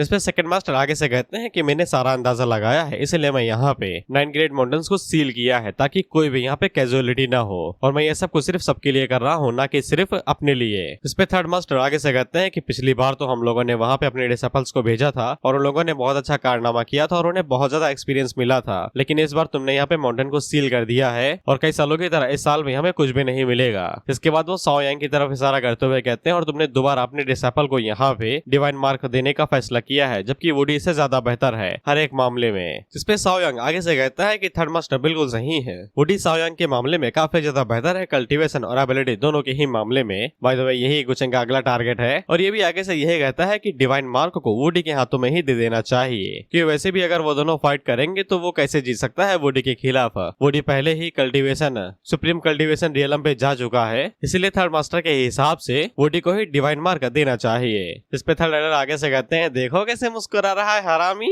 ये मत सोचना कि हमें पता नहीं चल रहा है कि तुम ये कहना चाहते हो कि कल्टीवेशन के मामले में वुडी तुमसे ज्यादा बेहतर है, और अगर तुम्हारे साथ मुकाबला होता है तो तुम उसके कैसे जीतोगे, तुम्हारी कल्टीवेशन उससे कम है। तुम बस एक फेयर फाइट करना चाहते हो ताकि ये इजी हो सके। और थर्ड राइडर साओ यांग से कहते हैं कि चिंता ना करो, हम तुम्हारा फायदा नहीं उठाएंगे। 3 दिनों के बाद तुम वुडी के साथ फाइट करो कि वो अपनी कल्टीवेशन को सप्रेस करेगा, और अगर तुम वुडी के 3 मूव्स का सामना कर लेते हो तो फिर डिवाइन मार्क तुम्हारा ही हो जाएगा। इस पे साओ यांग आगे से मुस्कुराते हुए कहता है कि जैसा आपने कहा मैं बिल्कुल वैसा ही करूंगा। इसके बाद सेकंड मास्टर अपने प्यारे चेले से कहते हैं कि तुम्हें कुछ भी कहने की जरूरत नहीं थी, जब तक मैं यहाँ पे हूँ थर्ड मास्टर तुम्हें कुछ भी नहीं करता। इस पे साओ यांग आगे से कहता है कि मैं बस ये नहीं चाहता था कि आपके लिए मुसीबत आगे से बढ़े। तो सेकंड मास्टर उससे पूछते हैं तुम्हें अंदाजा भी है कि मैंने तुम्हें क्यों चूज किया है वुडी की जगह पे डिवाइन मार्क के लिए। साओ यांग आगे से पूछता है भैया बता ही दो, मुझे क्या पता होगा। इस पे सेकंड मास्टर आगे से बताते हैं कि वुडी नेचुरली टैलेंटेड तो है और स्ट्रॉन्ग भी, लेकिन उसके अंदर बुद्धि की कमी है। वो हमेशा एरोगेंट रहता है और हमेशा दूसरों का कहना नहीं मानता, इसलिए वो बाकी लोगों को लीड करने के मामले में बहुत ही ज्यादा फेल होगा। लेकिन उसकी जगह पे तुम हमेशा शांत रहते हो और दूसरों की बातें सुनते हो, इसलिए तुम्हारा पोटेंशियल लिमिटलेस हो जाता है, और इसी वजह से मैंने तुम्हें चूज किया। और एक और रीजन है जिस वजह से मैंने तुम्हें चूज किया है, वो है तुम्हारा फैमिली बैकग्राउंड और तुम्हारी फैमिली लेगेसी। साओ यांग आगे से कहता है कौन सी फैमिली, साला अनाथ हूँ मैं, यहाँ पे जब से अकेला हूँ तब से अकेला पढ़ रहा हूँ। बच्चे मेरा मजाक उड़ाते हैं, ये कहते हैं इसके बाप 4 हैं और माँ 1 भी नहीं, कहते हैं हंस ने डिलीवर किया था मुझे। सेकंड मास्टर उसे बताते हैं भड़कते क्यों हो, मैंने तुम्हें कभी भी तुम्हारी फैमिली और ओरिजिन के बारे में नहीं बताया, लेकिन तुम्हारे पास तुम्हारी खुद की ही हिस्ट्री है। जब तुम एक नन्हे बच्चे थे तो फिर तुम्हें यहाँ पे माउंटेन की साइड पे ही अबैंडन कर दिया गया था। हालांकि ये जेंट पेंडेंट तुम्हारे कपड़ों के अंदर ही पड़ा हुआ था जब हमने तुम्हें ढूंढा था, और इसी के ऊपर ही तुम्हारा नेम और तुम्हारी लेगेसी का ओरिजिन था। तुम्हारी family legacy 8 Baron Westland and domains की गार्डियन ब्लड लाइन्स में से एक है। साओ यांग आगे से कहता है कौन सी ब्लड लाइन, कौन सी गार्डियन, मुझे घंटा को समझ में नहीं आ रहा है, आपका मतलब क्या है। इस पे सेकंड मास्टर उसकी तरफ टोकन फेंकते हुए कहते हैं कि यही तुम्हारा सीक्रेट है और यही लेगेसी और ओरिजिन है। ऐसा कहा जाता है कि गार्डियंस हमेशा तभी आते हैं जब लैंड के ऊपर 8 बैरन वेस्टलैंड एंड डोमेन्स के ऊपर बहुत ही ज्यादा खतरनाक जंग छिड़ी हो और वो हारने वाले हो। हालांकि मुझे कोई अंदाजा नहीं कि तुम्हारी फैमिली पावर कितनी है, लेकिन जो पावर तुम्हारी फैमिली के पास थी वो तुम्हारी नसों के अंदर दौड़ रही है, जिसको हल्के में नहीं लिया जा सकता है। साओ यांग आगे से कहता है कि इसीलिए साला मुझे 2 दिनों से मेरे दिमाग के अंदर स्प्लिट वॉइसेस सुनाई दे रहे थे, ये समय मेरे ब्लड लाइन के अंदर है जो अभी तक गई नहीं है। सेकंड मास्टर उसे कहते हैं कि जैसे ही तुम्हें यहाँ पे डिवाइन मार्क मिल जाएगा मैं वैसे ही माउंटेन को सील कर दूंगा और तुम्हें दुनिया के बाहर भेजूंगा ताकि तुम एक्सपीरियंस को गेन कर सको। मुझे पक्का यकीन है तो कि तुम हमारे लिए प्राइड और ग्लोरी लेके आओगे, क्योंकि तुम्हारे पास गार्डियंस की ब्लड लाइन जो है, और इससे ही तुम्हारा नाम 8 बैरन वेस्टलैंड एंड डोमेन्स के अंदर फैल जाएगा। साओ यांग आगे से कहता है कि मैं आपकी उम्मीदों पे कभी भी नहीं मुतूंगा, आप चाहे जो भी कहें। अब इसके बाद हम लोग वुडी को देखते हैं जिसे बांध दिया गया था, और वो वुडी आगे से चिल्लाते हुए कह रहा था कि तुम लोग कौन हो भाई, अगर 9 ग्रेट माउंटेन्स को पता चला तो वो तुम्हारे ऊपर कभी भी अटैक कर सकते हैं और तुम्हें मार देंगे। हालांकि इसकी जो फॉर्च्यून वैल्यू थी वो बहुत ही ज्यादा लो थी, बेसिकली ब्लू थे। गुचेंग वुडी से कहता है चुप रहो यार, प्यार से मेरे सवालों का जवाब दो बस, तुम्हारे इस समय 9 ग्रेट माउंटेन्स के अंदर कौन सा स्टेटस है। वुडी आगे से कहता है तुम्हें लगता है कि मैं तुम्हारे सवालों का जवाब दूंगा, तुम्हें जो करना है वो करो। तो गुचेंग इसके मुंह के ऊपर धड़ाक से थप्पड़ मारता है। वुडी तो पहले गुस्सा होता है और गुचेंग को घूरते हुए कहता है तेरी ये हिम्मत कि तू तू मेरे ऊपर हाथ उठाए। तो गोचेंग दोबारा इसके मुंह के ऊपर धड़ाम से थप्पड़ मारता है। इसके बाद धड़ाधड़ 4 थप्पड़ और पड़ते हैं और 7वें थप्पड़ पे वुडी बोलने लगता है। वुडी बताता है कि वो 9 ग्रेट माउंटेन्स का सेंट है वुडी। डियर मेडन उससे कहती है कि अच्छा तो तुम 9 ग्रेट माउंटेन्स के सक्सेसर हो, तो फिर तुम्हें जरूर चेन सुयुन के बारे में पता ही होगा। गोचेंग आगे से कहता है कि ये तुम्हारी वही खतरनाक बड़ी बहन का नाम है ना। वुडी डियर मेडन से कहता है कि तुम हमारी सबसे बड़ी सीनियर सिस्टर को जानती हो। इस पर डियर मेडन आगे से गुस्से में कहती है अच्छा तो मेरी बड़ी बहन काफी अच्छे से रह रही है, आराम से मौज काट रही है, उसकी छोटी बहन होने के नाते बड़े आराम से रिलैक्स कर सकती हूँ। जैसे ही वुडी को ये वाली बात पता चलती है तो इसके पसीने छूट जाते हैं और ये आगे से कहता है अगर तुम उनकी छोटी बहन हो तो फिर तुम पक्का एक ट्रू इमॉर्टल रियलम के एक्सपर्ट हो, द हेवनली डियर मेडन। इसके बाद वो गोचेंग की तरफ देखते हुए सोचता है कि ये बंदा जरूर जीनियस में से एक होगा जो 8 बैरन वेस्टलैंड एंड 10 डोमेन्स के अंदर रहते होंगे। साले ये उससे भी ज्यादा बड़ा है। फिर गोचेंग डियर मेडन से कहता है कि अब मैं कह सकता हूँ कि मैं तुम्हारी मदद करूंगा तुम्हारी सीनियर सिस्टर से मिलने में। वह वुडी को अब जाके समझ में आ रहा था कि यहाँ पे सेकंड मास्टर ने क्यों माउंटेन को सील किया था, ताकि 10 डोमेन्स के जो खतरनाक जीनियस है वो यहाँ पे ना आ सके और वो आसानी के साथ काशी सॉवरेन रियलम तक अचीव जा सके। उसी टाइम पे गोचेंग अपनी उंगलियां बढ़ाता है। वुडी आगे से कहता है क्या कर रहे हो ये। अगले सीन में हम लोग देखते हैं कि वुडी चीखता है और वो आगे से गोचेंग से निराश होकर कहता है तुम ऐसा कैसे कर सकते हो मेरे ऊपर, तुमने मेरे ऊपर स्लिप मार्क लगा दिया, तुम्हें कोई भी शर्म हया नहीं है। गोचेंग उसे कहता है तुम्हें पता है कि ये कितनी फख्र की बात है, जिन लोगों के ऊपर मैंने स्लिप मार्क लगाया है वो मेरे हाथों से मरे हैं, और इसीलिए अगर तुम मरना नहीं चाहते हो तो जैसा मैं कहता हूँ वैसा करो। और मुझे पता है कि तुम इतने होशियार हो कि तुम्हें पता है कि तुम्हारे हालात कैसे हैं, जल्दी से हमें रास्ता दिखाओ तुम्हारे माउंटेन का। इसके बाद अगला सीन दी 3rd ग्रेट माउंटेन का होता है जहाँ पे वुडी गोचेंग और हेवनली डियर मेडन को लेके आता है। उसके साथी संबंधी आगे आते हैं और वो उससे पूछते हैं कि तुम ठीक तो हो, मास्टर तुम्हें ढूंढ रहे थे, और वैसे ये लोग कौन है, दिखने में तो बड़े प्यारे कपल दिख रहे हैं, क्या ये कुछ इंपॉर्टेंट गेस्ट है। तो वुडी आगे से कहता है कि हाँ ये काफी ज्यादा जरूरी गेस्ट है, हमें मास्टर से मिलना होगा। इसके बाद वुडी उन्हें लेके आगे बढ़ जाता है। वहीं पे ये दोनों मन के अंदर सोचते हैं कि सेंट कब से इतना ज्यादा शांत हो गया, वो तो काफी ज्यादा भड़का हुआ था डिवाइन मार्को को लेके। वहीं पे डियर मेडन ने गोचेंग का हाथ कस के पकड़ लिया था, तो गोचेंग उससे कहता है ये टैक्टिक काम नहीं आएंगे, मैं बिना हाथ के भी लड़ लेता हूँ। फिर इसके बाद वुडी अपने मास्टर से जाके मिलता है तो उससे मास्टर पूछते हैं इतनी देर क्यों लगा दी और ये लोग कौन है। तो वुडी आगे से बताता है कि ये हमारे मेहमान हैं जिनको मैं एंट्रेंस माउंटेन की गेट के ऊपर मिला था। जिसके बाद वो मेडन की तरफ इशारा करके बताता है कि ये हेवनली डियर मेडन है जो कि 8 बैरन वेस्टलैंड एंड 10 डोमेन से आई हैं। मास्टर ये वाली बात जान के काफी ज्यादा हैरान होते हैं क्योंकि उन्हें भी पता है कि कितने बड़ी रंजिश है इन दोनों के बीच में।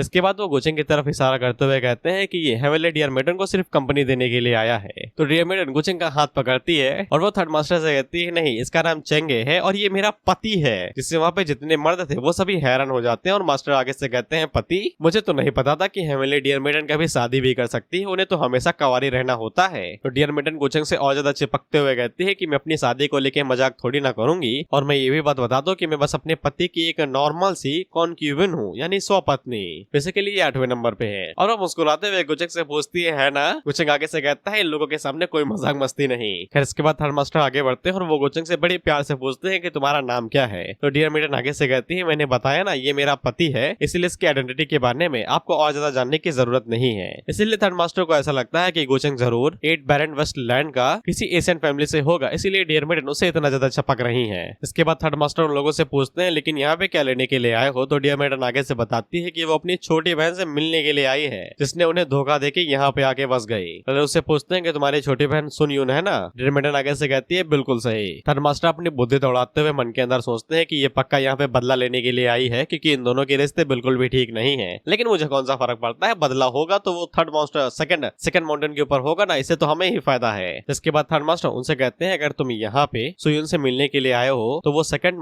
मास्टर की डिसाइपल है, तुम्हें सीधा वहाँ पे जाना चाहिए था यहाँ पे आने की जगह पे। लेकिन तुमने इतना ज्यादा लंबा ट्रैवल किया है तो तुम लोग थक गए होगे, तुम लोग यहीं पे आराम क्यों नहीं करते हो। तब तक मैं वुडी को वहाँ पे भिजवा दूंगा इन सभी चीजों के बारे में बताने के लिए। गोचेंग आगे से कहता है काफी अच्छा प्लान है, हम लोग यहीं पे ही रुकेंगे। इसके बाद हम लोग गोचे के कमरे के अंदर से और गुलाबी रोशनी आते हुए पर्पल रोशनी आते हुए देख रहे थे। डियर मेडन आगे से कहती है कि ये किस तरीके का मिस्टर है, क्या तुम्हें सच में लगता है कि ये हमें फ्यूचर दिखा सकता है। गोचेंग अपने मन के अंदर सोचता है फ्यूचर दिखा सकता है, ये बताएगा कि क्या होगा। अब यहाँ पे गोचेंग को फ्यूचर नहीं दिखाता है बल्कि पास्ट दिखाता है। गोचेंग के फैमिली के जो एक्सपर्ट थे वो सीधा जाके 8 वेस्ट एंड बैरन लैंड के ऊपर अटैक कर देते हैं। गोचेंग उन्हें देखता है तो फिर उसे समझ में आ जाता है कि ये वही एक्सपर्ट है जो हमारी फैमिली ने पाल पोस के बड़े किए हैं, जो इतने समय 8 बैरन वेस्ट लैंड के अंदर घूम रहे हैं। साथ ही में उसकी नजर कुछ लोगों के ऊपर भी पड़ती है जो कि ब्लू कलर के चमक रहे थे। गोचेंग आगे से कहता है कि ये तो गोल्डन बजर का आइरिस वाले हैं। ऐसा लगता है कि इस बार जो हमारा फेवरेट सन है ऑफ दी हेवन का यानी कि चूजन वन, वो इस बार शायद से गार्डियन क्लैन से है। गोचेंग आगे से कहता है कि मुझे सही में अंदाजा लगा था कि यहाँ पे एक बहुत ही ज्यादा लक और फॉर्च्यून है, इसीलिए पक्का 9 ग्रेड माउंटेन के पास चूजन वन होगा ही।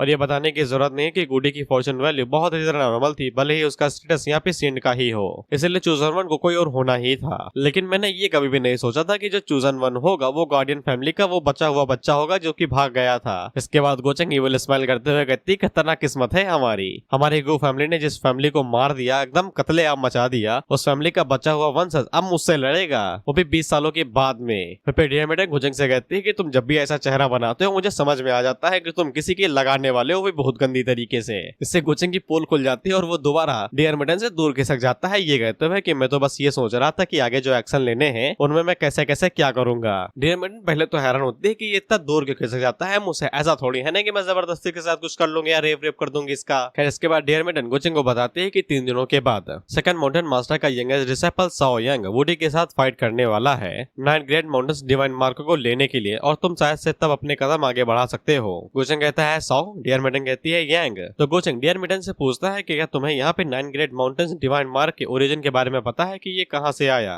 इस पे डियरमेडन आगे से उबासी लेते हुए बताते हैं कि उसने सिर्फ इतना ही सुना है कि 9 ग्रेड माउंटेन्स डिवाइन मार्क, यहाँ पे 9 ग्रेड माउंटेन्स की फाउंडेशन खुद होनी चाहिए। ऐसा भी कहा जाता है कि ये जो आइटम है वो मिस्टिक ग्रिड से ऊपर का है, उसे मेजर किया नहीं जा सकता है, और इस तरीके जो ट्रेजर्स होते हैं उनका मुकाबला कभी भी सॉवरेन वेपन्स नहीं कर सकते हैं। और यह शायद से वही रीजन हो सकता है कि अभी तक 9 ग्रेड माउंटेन्स खुद को सर्कुलेशन के अंदर रखे हुए हैं, इसलिए तुम एक तरीके से 9 ग्रेड माउंटेन को हमारे रियलम से अलग रियलम समझ सकते हो। यहाँ तक कि 9 ग्रेड माउंटेन्स का डिवाइन मार्क को तुम एक ट्रेजर की तरह समझ सकते हो जो कि इस रियलम का है, जो किसी के भी फॉर्चून को सप्रेस कर सकता है। तुम्हें पता है कि गोचंग इसे दूर दूर क्यों रहता है, ये जब भी पास आती है गोचंग दूर क्यों खिसक जाता है, because she is old beautiful as fuck, और ये मिल्फ कैटेगरी के अंदर आती है। पर वही बात है, छुए तो छुए कैसे, क्योंकि ये फुल टाइम इन्वेस्टमेंट और लाइफ टाइम लॉस होगा। इसके बाद डियरमेडन गोचंग से कहती है तो फिर मैं अपने कपड़े उतारूं तुम्हें रात में सर्व करने के लिए। गोचंग आगे से कहता है सोचना मैंने गोली मार दूंगा, ये टैक्टिक्स मेरे ऊपर काम नहीं आने वाले हैं। इसके बाद सभी लोग इसी बारे में बात कर रहे थे कि डियरमेडन यहाँ पे क्या करने के लिए आई है। वो तो इतनी ज्यादा फेमस है हेवनली डियरमेडन, लेकिन वो इतने समय यहाँ पे थर्ड माउंटेन के ऊपर आराम कर रही है। जिसपे एक बंदा आगे से कहता है कि वो पक्का यहाँ पे हमारी एल्डर सीनियर ब्रदर के लिए, सीनियर सिस्टर के लिए आई होगी, उन दोनों के बीच में 36 का आगाड़ा है।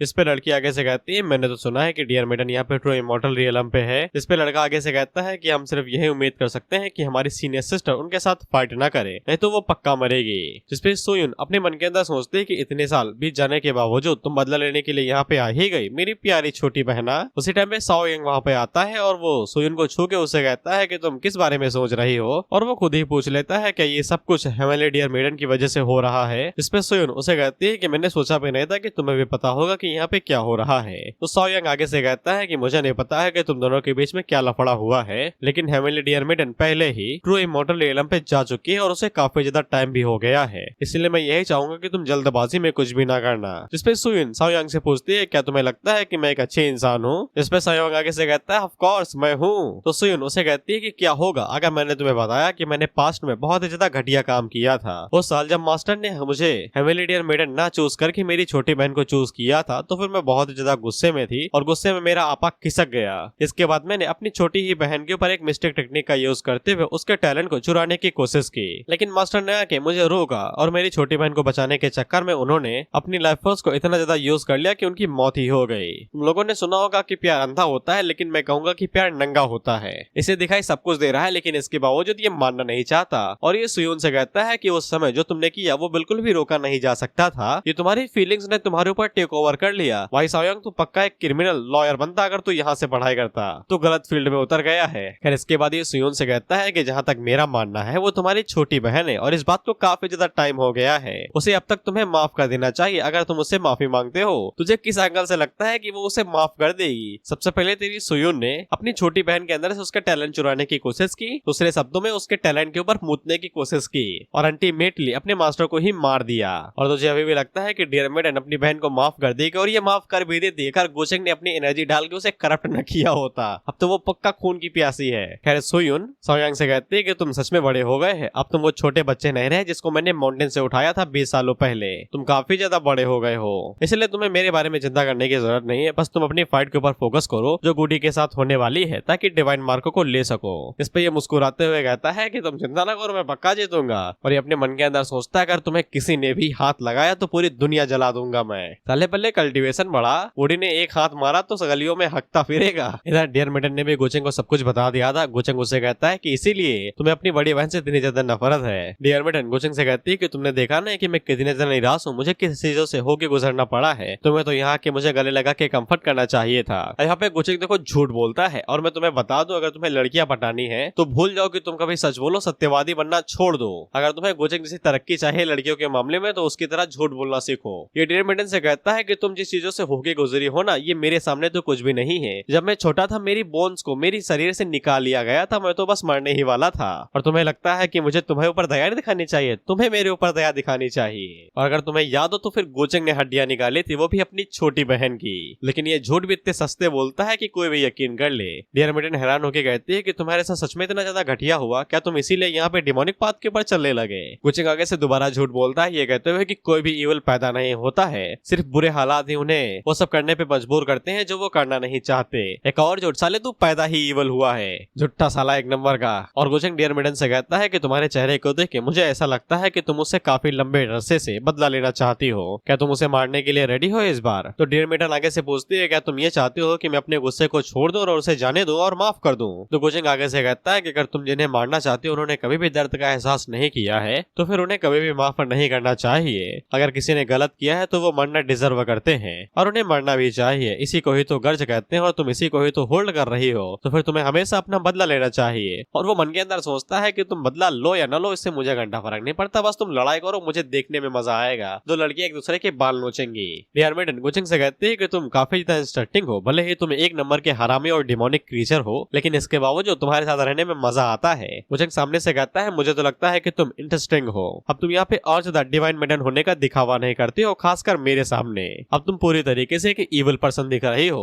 डियर मेडन कहती है, तो फिर तुम अपना सर झुका क्यों नहीं देते मेरे सामने? गोचेंग आगे से कहता है, ये नहीं होने वाला, चाहे जो कर लो तुम। फिर इसके बाद हम लोग सेकंड ग्रेड माउंटेन को देखते हैं और उसके ऊपर से एरिना ऊपर उठते हुए जा रहा था। आपस के लोग बात करते हुए कहते हैं कि हमने सुना है डियर मेडन और एल्डर सिस्टर आपस में लड़ने वाली है ताकि वो अपने गर्ज को सेटल कर सके, और इसीलिए उन लोगों ने यहाँ पे और इसीलिए मास्टर ने यहाँ पे सावरन रियलम के मार्शल आर्ट एरिना को भी एक्टिवेट कर दिया है। मुझे यकीन नहीं हो रहा है कि यहाँ पे सेकंड मास्टर ने सच में हेवनली डियर मेडन को अलाउ कर दिया है कि वो सीनियर सिस्टर सुई उनके साथ फाइट करे। अब पता नहीं हमारी सीनियर सिस्टर जिंदा बचेंगी या नहीं बचेंगी, क्योंकि heavenly dear maiden true immortal realm पे है। इस पे एक लड़का आगे से कहता है, हमें लगता है कि हमारी सीनियर सिस्टर इस बैटल से जिंदा वापस आएगी, और वैसे भी जो गर्ज यहाँ पे सीनियर सिस्टर और हेवनली डियर मेडन के बीच में है उसके अंदर हम लोग इन्वॉल्व नहीं हो सकते हैं, और शायद इसीलिए सेकंड मास्टर ने यहाँ पे इस मैच का फैसला दिया होगा ताकि वो लोग आपस में ही लड़े और आपस में ही सब तय कर ले कि क्या करना है। सबसे पहले वहाँ पे एरिना के ऊपर सुयोन आती है और सभी लोग आगे से कहते हैं कि हमारी सीनियर सिस्टर काफी ज्यादा काम है, ऐसा लगता है कि उसने कोई तरीका ढूंढ लिया है हेवनली डियर मेडन को हराने का। वही हम लोग सोयांग को देखते हैं जो अपने मन के अंदर सोचता है कि मैंने मास्टर के तलवे चाटे हैं, भीख मांगे, तब कहीं उन्होंने जाके एक मिस्टिक ग्रेड का ट्रेजर सीनियर सिस्टर को दिया है, लेकिन उनका सामना यहाँ पे एक ट्रू इमॉर्टल से होने वाला है जो काफी टाइम से ही उसी रियलम पे है। अगर हेवनली डियर मेडन शुरुआत में ही एक बार में हमला कर देती है तो वो एक झटके के अंदर इस सीनियर सिस्टर को मार देगी। और तुम इसकी बातें सुनो, एकदम दिल जले आशिक की तरीके। ये कहता है कि अगर सीनियर सिस्टर को खरोच भी आई तो फिर वो भले ही चाहे डियर मेडन हो, मैं उसे जिंदा नहीं छोड़ूंगा, मुझसे रहा नहीं जा रहा, मैं ये भी लगा ही देता हूँ। एक पे रैप्टा मारा ना, सड़क पे हकता फिरेगा। सर खैर इसके बाद गोचेंग भाई साहब वहाँ पे एंट्री मारते हैं, वो भी अपने स्पेस से होते हुए, वो भी एक खूबसूरत कमल के ऊपर, और सभी लोग आगे से कहते हैं हेवनली डियर मेडन तो ठीक है, लेकिन उसके बगल में ये बंदा कौन है? वहीं पे हम लोग सुयुन को देखते हैं जिसके पसीने छूटने लगे थे, और डियर मेडन नीचे उतरते हुए कहती है, अरे वाह मेरी बड़ी बहन तो काफी ज्यादा खुशहाल है, ऐसा लगता है कि तुम यहाँ पे काफी अच्छी जिंदगी जी रही थी और तुम्हें ऐसा लगा कि मैं कभी वापस आऊंगी ही नहीं तुमसे बदला लेने के लिए। इस पे सुयुन उसे कहती है कि तुम बदल गई हो। तो डियर मेडन आगे से पूछती है कि मैं तुम्हारी आंखों में क्या हुआ करती थी, यानी कि मैं बदली कैसे, ऐसा वाला सवाल है। उस पे सुयुन आगे से कहती है कि पास्ट में तुम कभी भी किसी एक मर्द के पास तो नहीं जाती मदद मांगने के लिए, बदला लेने के लिए, ऐसा लगता है कि तुम्हें अपने प्राइड और गरिमा को साइड में फेंक दिया है, इसलिए अब तुम बाकी औरतों से अलग कहाँ होगी जिनको तुम पहले नजरअंदाज कर दिया करती थी। यानी कि डियर मेडन की पर्सनालिटी पहले ऐसी थी कि वो अपोजिट जेंडर को बिल्कुल भी भाव नहीं देती थी, उन्हें एकदम पैरों तले रखती थी। तो फिर डियर मेडन अपनी सीनियर सिस्टर से कहती है कि तुम्हें एक चीज समझ में नहीं आई है कि तुम मुझे कभी भी अच्छे से समझ नहीं पाई थी, और ऊपर से रही बात बात उस आदमी की, तो मैं बता दूं कि वो अजीब गहरा वहरा नहीं है, वो मेरा पति है जिसको मुझसे बहुत ही गहरा प्यार है। इतना गहरा है कि साथ भी नहीं रहता, वो दूर दूर रहता है तुमसे।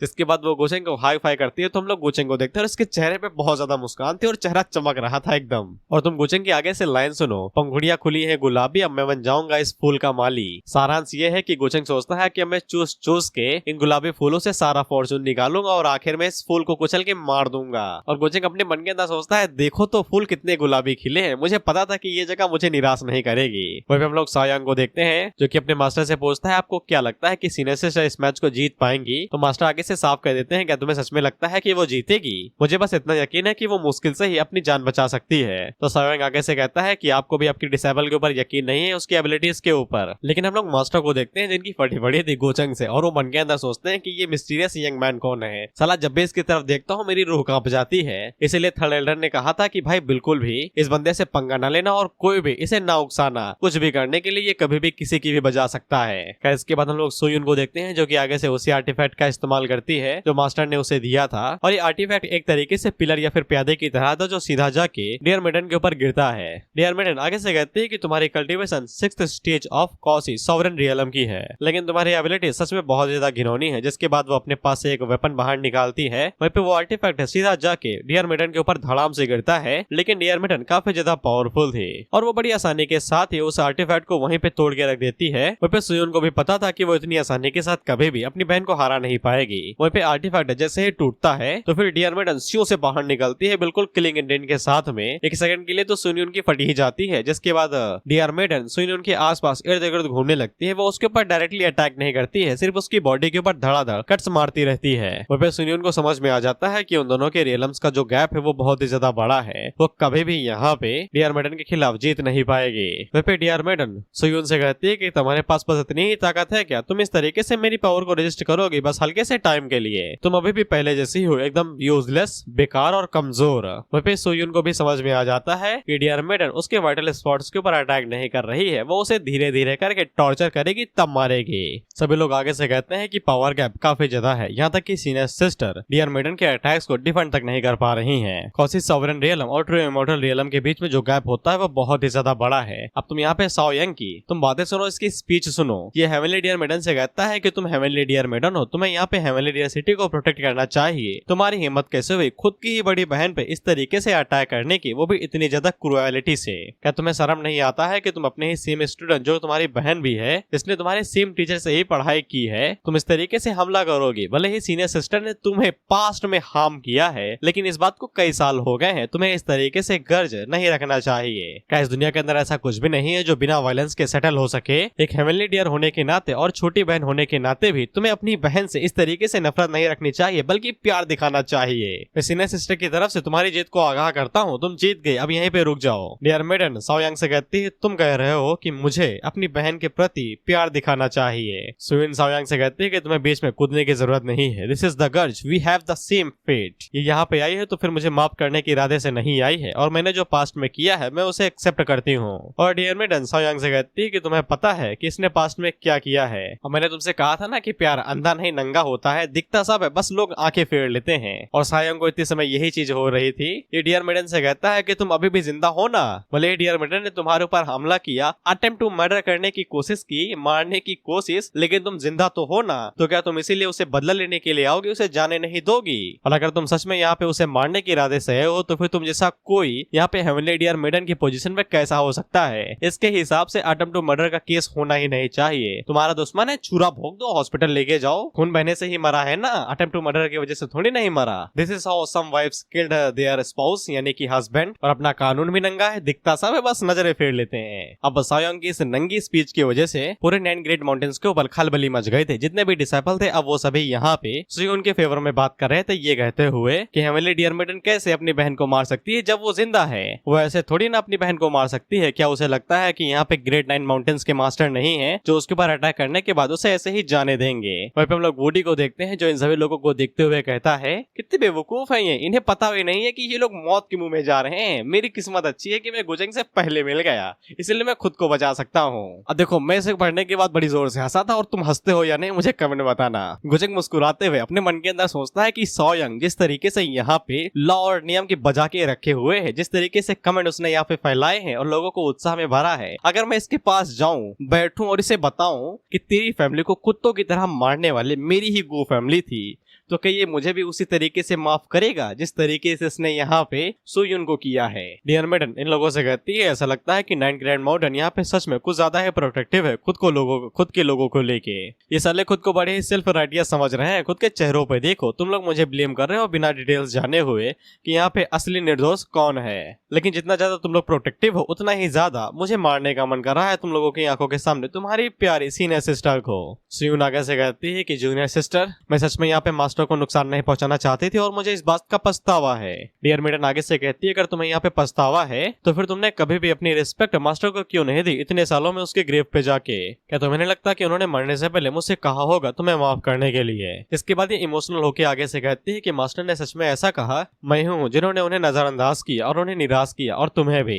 डियर मेडन आगे से हमला करते हुए कहती है, नौटंकी बंद करो, अगर तुम्हें माफी मांगनी ही है तो फिर मैं सीधा उनके पास तुम्हें भेजा ही दे रहा हूँ, उनसे जाके ऊपर माफी मांग लेना। सोयंग आगे से चिल्ला के कहता है, रुक जाओ, लेकिन उसी टाइम पे हम लोग देखते हैं कि वहाँ पे मेडन हमला तो कर देती है और ये पावर इतनी ज्यादा थी कि उसकी जो रिफ्लेक्शन थी वो डिसाइपल्स के अगल बगल से होके गुजरती है, तो बेचारे ये घबरा जाते हैं। ये कहते हुए कि यहाँ पे जो एरिना है उसके ऊपर खास फॉर्मेशन लगी हुई है जो किसी के भी पावर को हल्का फुल्का कम कर सकती है, लेकिन इसके बावजूद ये पावर कुछ ज्यादा ही है। इधर हम लोग देखते हैं हेवनली डियर मेडन ने सीधा सीने के ऊपर दिल के ऊपर तलवार घुसाई थी, लेकिन जब डियर मेडन की नजर एक सावरन वेपन गार्ड के ऊपर पड़ती है जो कि बहुत ही ज्यादा पावरफुल था और वो किसी भी अटैक को आराम से रोक सकता था, और ये वही वेपन था, आर्टिफैक्ट था जो मास्टर ने सुनियन को दिया था सोयांग के कहने पे। डियर मेडन सुयुन से कहती है, ऐसा लगता है कि तुम्हारे ऊपर बहुत ही ज्यादा लाइफ सेविंग आइटम्स दिए गए हैं, लेकिन मुझे तो लगता था कि तुम मरने से नहीं डरती हो। इस पे सुयुन आगे से मुंह बना के कहती है, ऐसा लगता है कि तुम सच में मुझे यहाँ पे मारने के लिए ही आई हो। तो डियर मेडन आगे से कहती है कि क्या हुआ, अब डर लग रहा है क्या? वैसे ये बात सेंस भी बनाती है, अगर तुम्हें डर न लग रहा होता तो फिर तुम इतने सालों तक यहाँ पे छुपी न रहती।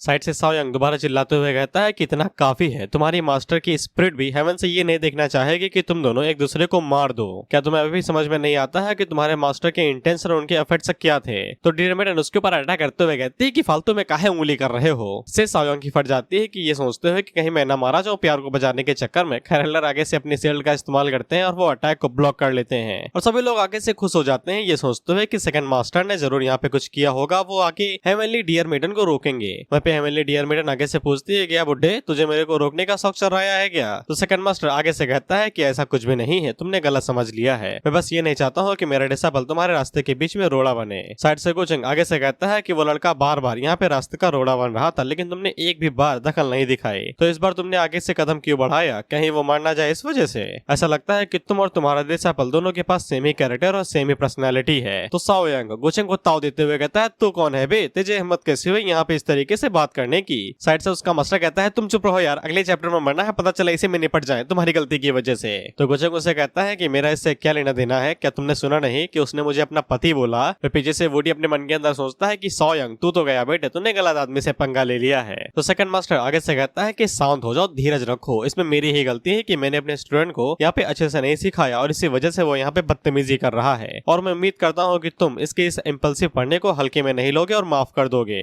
मेरा डिसेबल बहुत ज्यादा इनोसेंट है और प्योर हार्ट का बना है, एकदम शुद्ध दिल है इसका, ये बस इतना चाहता है कि हेवनली डियर मेडन अपनी हेट्रेड को जाने दे, बस इतना ही। कोचिंग आगे से कहता है कि बस इतना ही, तो फिर मैं भी यही कहना चाहूंगा कि मैं भी इन लोगों को समझता हूँ कि इनके इनोसेंट और जो उनका प्योर हार्ट है वो ऐसे ही बना रहे। इसके बाद वो पीछे मुड़ के डियर मेडन से कहता है कि ये सभी लोग तुमसे कह ही रहे हैं कि अपने गर्ज को जाने दो, तो फिर तुम जाने क्यों नहीं देती हो? साइड से सभी लोग कहते हैं कि ये बंदा समझदार है, इसके पास अच्छा दिल है। डियर मेडन आगे से कहती है कि जैसी तुम्हारी इच्छा हवी, तुम जो कहो मैं वो करूंगी, बेस्ट हवी इन द वर्ल्ड। लेकिन डियर मेडन जाने से पहले अपनी बड़ी बहन की तरफ देखती है और मुस्कुराती है, और ये अपनी छोटी बहन को शुक्रिया कहती है उसे माफ करने के लिए, और अपने मन के अंदर सोचती है कि मैंने उसकी आंखों में देख लिया। और आज के लिए इतना ही। मैं उम्मीद करता हूँ कि ये तुम्हें सेटिस्फाई कर सके। अब हम लोग अगले एपिसोड में देखेंगे कि गोचेंग इन लोगों के साथ क्या करता है, और जहां तक मुझे इसके बारे में पता है ये बिल्कुल भी दया खाने वालों में से नहीं है, ये मार के ही छोड़ता है अपने विरोधियों को। तो फिर हम देखते हैं कि अगले एपिसोड में क्या होगा।